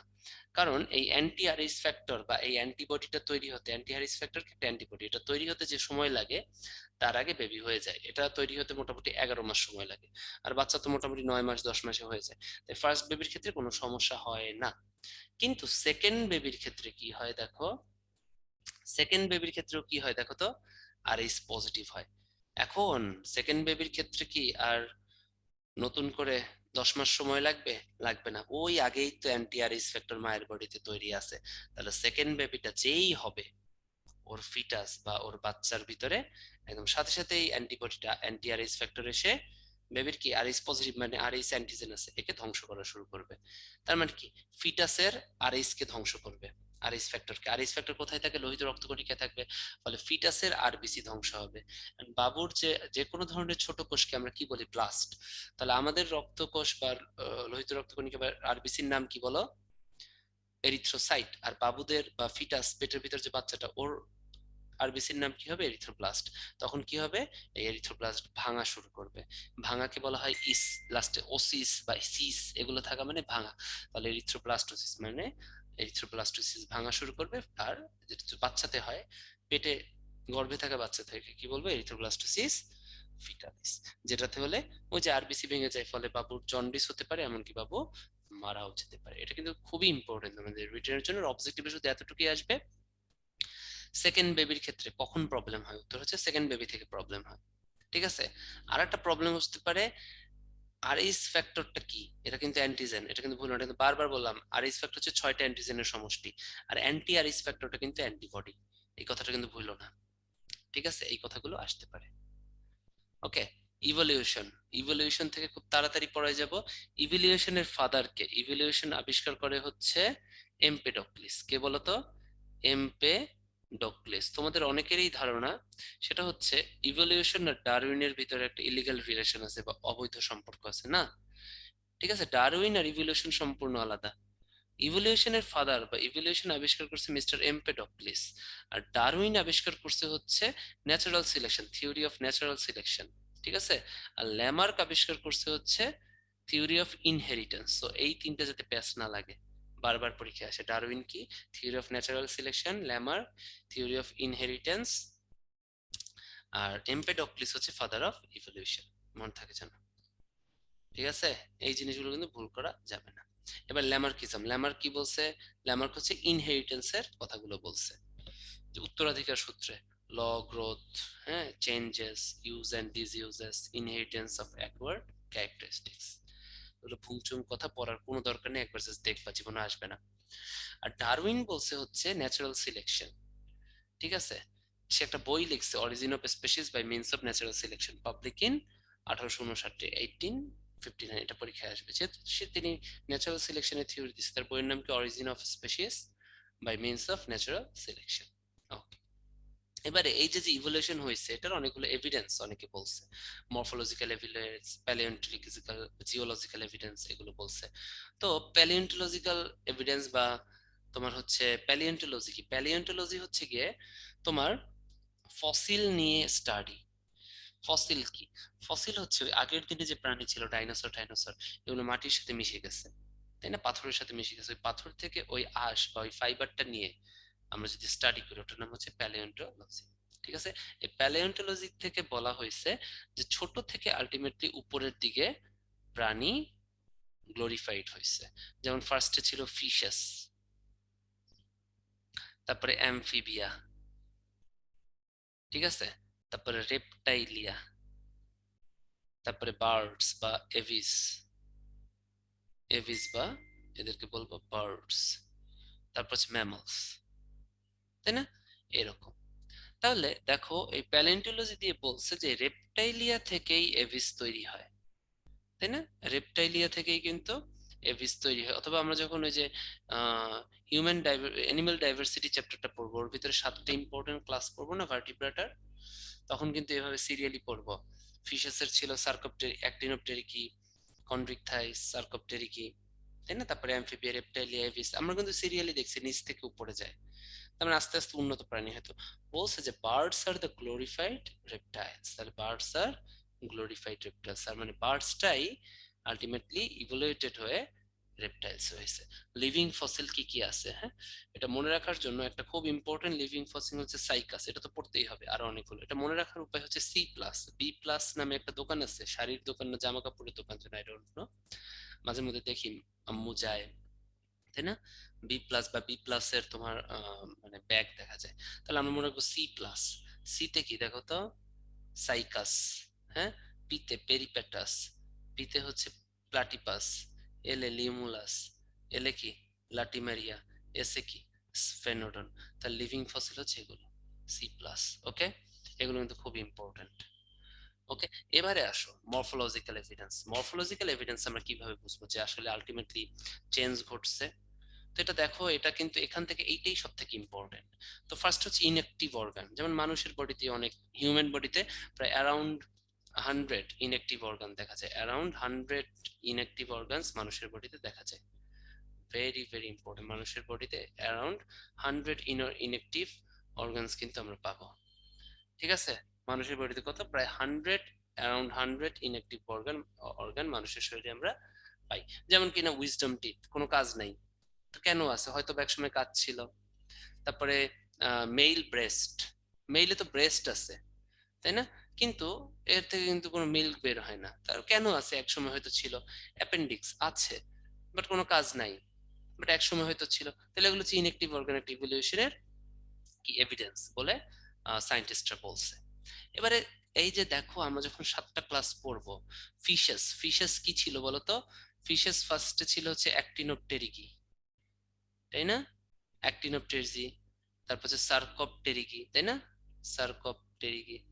তারপর কি ছিল, কনভিকথাইস। 2 নম্বরে কি ছিল, কনভিকথাইস। তাহলে এরকম ছিল না? তারপরে অ্যামফিবিয়া, রেপটাইলিয়া, তারপরে বার্ডস। আমরা যদি সিরিয়ালি চিন্তা করি, ফিশেসের কয়টা heart chamber, heart chamber, chambers in the heart কয়টা, 2টা। অ্যামফিবিয়ায় ছিল 3টা। রেপটাইলিয়াতে হচ্ছে 4টা, বাট ইনকমপ্লিট। দেখো তো রেপটাইলসে কি ইনকমপ্লিটলি ফোর্স, ইনকমপ্লিটলি 4। আর বার্ডসে আর ম্যামলসে কি কমপ্লিটলি 4, বার্ডস আর ম্যামলসে কি কমপ্লিটলি 4। তাহলে আস্তে আস্তে নিচ থেকে উপরে হার্ট চেম্বার বাড়ছে, তাহলে কি মনে হয়তো এভিডেন্স, এটাই এভিডেন্স যে আলটিমেটলি কি হয়েছে, তোমার ইভলিউশন হয়েছে। ঠিক আছে, এখন এখানে যেটা লাগবে রেপটাইলসে, তোমাদের যতটুকু লাগে, রেপটাইলসে কি 4টা, এই রেপটাইলসে কি বলো 4টা, বাট ইনকমপ্লিট। কিন্তু একটা এক্সেপশন আছে, এক্সেপশনটা হচ্ছে ক্রোকোডাইলস। কি বলতো, ক্রোকোডাইলস। ক্রোকোডাইলসে কিন্তু বার্ডস আর ম্যামলস, ম্যামলস কি মানুষ, rats, cats, dogs, cows, tigers, lions, মানে যারা বাচ্চাদের ব্রেস্ট ফিডিং করায়। তার ক্রোকোডাইলসে কিন্তু ওই যে ম্যামলস আর বার্ডস এর, আমাদের কি বলো, বার্ডস আর ম্যামলস এর ভিতরে অনেক মিল আছে। আমাদের কমপ্লিটলি 4 চেম্বার্স, আর রেপটাইলসে ছিল হচ্ছে ইনকমপ্লিটলি 4 চেম্বার্স। রেপটাইলসে কি ছিল, লাইক স্নেকস, তাই না, লিজার্ডস, এলিগেটরস, হ্যাঁ, এগুলো, ইগুয়ানা, এগুলো। তাহলে কি, কিন্তু ক্রোকোডাইলস এক্সেপশন, ক্রোকোডাইলসে কিন্তু 4টা কমপ্লিট হার্ট চেম্বার্স। এই জিনিসগুলোই কিন্তু পরীক্ষায় বেশি লাগে। ঠিক আছে, এই কটা কিন্তু লাগবে। ফিশিসে 3টা, যত বছর যত জায়গায় পরীক্ষা দেবে আসবা। অ্যামফিবিয়াতে 3টা। অ্যামফিবিয়ার এক্সাম্পল কি, অ্যামফিবিয়ার এক্সাম্পলস হচ্ছে কি তোমার ফ্রক্স, তাই না? আর একটা আছে যেটা তোমাদের পরীক্ষায় আসে, ইভেন এইচএসসি তেও আসতে পারে, সেটা হচ্ছে স্যালামেন্ডার। অ্যামফিবিয়ার কিন্তু 2টা এক্সাম্পল আছে পরীক্ষায় বারবার আসার মতো, একটা হচ্ছে ফ্রক্স, তাই না, রানা টিগ্রিনা বা রানা হোপ্লোব্যাকট্রিকাস। আরটা কি বলো, একটা হচ্ছে ফ্রক্স, আর একটা হচ্ছে স্যালামান্ডার। খুবই ইম্পর্টেন্ট, কিন্তু এই দুইটা ইম্পর্টেন্ট। সালামান্ডার যে অ্যামফিবিয়া জানো, এটা আজকের ক্লাসের পড়া না, তারপরে তোমাদের পড়ায় ফেলি। তারপর রেপটাইলস এর এক্সাম্পল, তাই না? ক্রোকোডাইলস পাইছি, আমি বললাম আমি এখানে লিখলে প্যাচ লাগাবা, কিন্তু বলে দিই রেপটাইলস, স্নেক আছে, লিজার্ড আছে, এলিগেটরস আছে, টর্টয়েস, এরাও কিন্তু রেপটাইল। কচ্ছপ, কচ্ছপও কিন্তু তোমার রেপটাইলস, ঠিক আছে? ওগুলো থেকে ইনকমপ্লিটলি ফোর, শুধু একমাত্র এক্সেপশন কি? ক্রোকোডাইলস। তো ওগুলো হচ্ছে অ্যানিমাল ডাইভার্সিটিতে তোমাদেরকে আমি পড়াই দেব, ঠিক আছে? তাহলে আর কিছু বলার নেই, ঠিক আছে? তোমাদের সব থেকে ফেভারিট স্লাইডে চলে আসছি, তো রিটেনে কি কি আসতে পারে আমি আলোচনা করে দিছি। সো তোমরা যেটা করবা আজকে ক্লাসের পরে খুব সুন্দর মতো, হ্যাঁ, আজকে ক্লাসের পরে খুব সুন্দর মতো আমি যে জিনিসটা আজকে তোমাদের, যেহেতু সময়ের অভাবে প্র্যাকটিস করানো সম্ভব না, চেকার বোর্ড গুলো যদি পারো কোনটা কোনটা পড়বা বা প্র্যাকটিস করবা আমি একটু বলে দেই। লিথালজিনটা প্র্যাকটিস করবা, মেন্ডেলস ফার্স্ট লটা প্র্যাকটিস করবা, মেন্ডেল সেকেন্ড সেকেন্ড লটা প্র্যাকটিস করবা। আরেকটা প্র্যাকটিস করতে পারো, সেটা হচ্ছে মিউট অ্যান্ড ডিফনেস যেটা আছে। কি বলো? মিউট অ্যান্ড ডিফনেস, সেটা কোনটা বলো তো? ডুপ্লিকেট রিসেসিভ এপিস্টেসিস যেটা আছে, হ্যাঁ, এগুলো একটু প্র্যাকটিস করবে, এগুলো কিন্তু তোমাদের আসতে পারে আর কি, কিন্তু না আসার সম্ভাবনাই বেশি। তো প্র্যাকটিস যদি করতে পারো তখনই এগুলো আনসার করবে, এগুলো যদি প্র্যাকটিস করা না থাকলে এগুলো কিন্তু অ্যাভয়েড করবে, কারণ পরীক্ষার ভিতরে একবার যদি চেকার বোর্ড না মিলে এদিক ওদিক হয় তাহলে কিন্তু অনেকগুলো টাইম ওয়েস্টেজ হয়ে যাবে। তাই এই কোশ্চেন গুলো খুব একটা আসে না, বাট যদি আসেও অ্যাভয়েড করার ট্রাই করবা। আর যদি খুব ভালো প্র্যাকটিস করা থাকে তখনই শুধুমাত্র আনসার করবা, কেমন? আর আমি যা যা পড়াইলাম আজকে মেডিকেল ডেন্টাল ভার্সিটির জন্য more than enough. HSC CQ আমি মনে করি মেডিকেল ডেন্টাল ভার্সিটির থেকে অনেক কঠিন একটা জিনিস, ঠিক আছে? সো বি কেয়ারফুল, একটু পড়ালেখা করো, আশা করি ভালো হবে।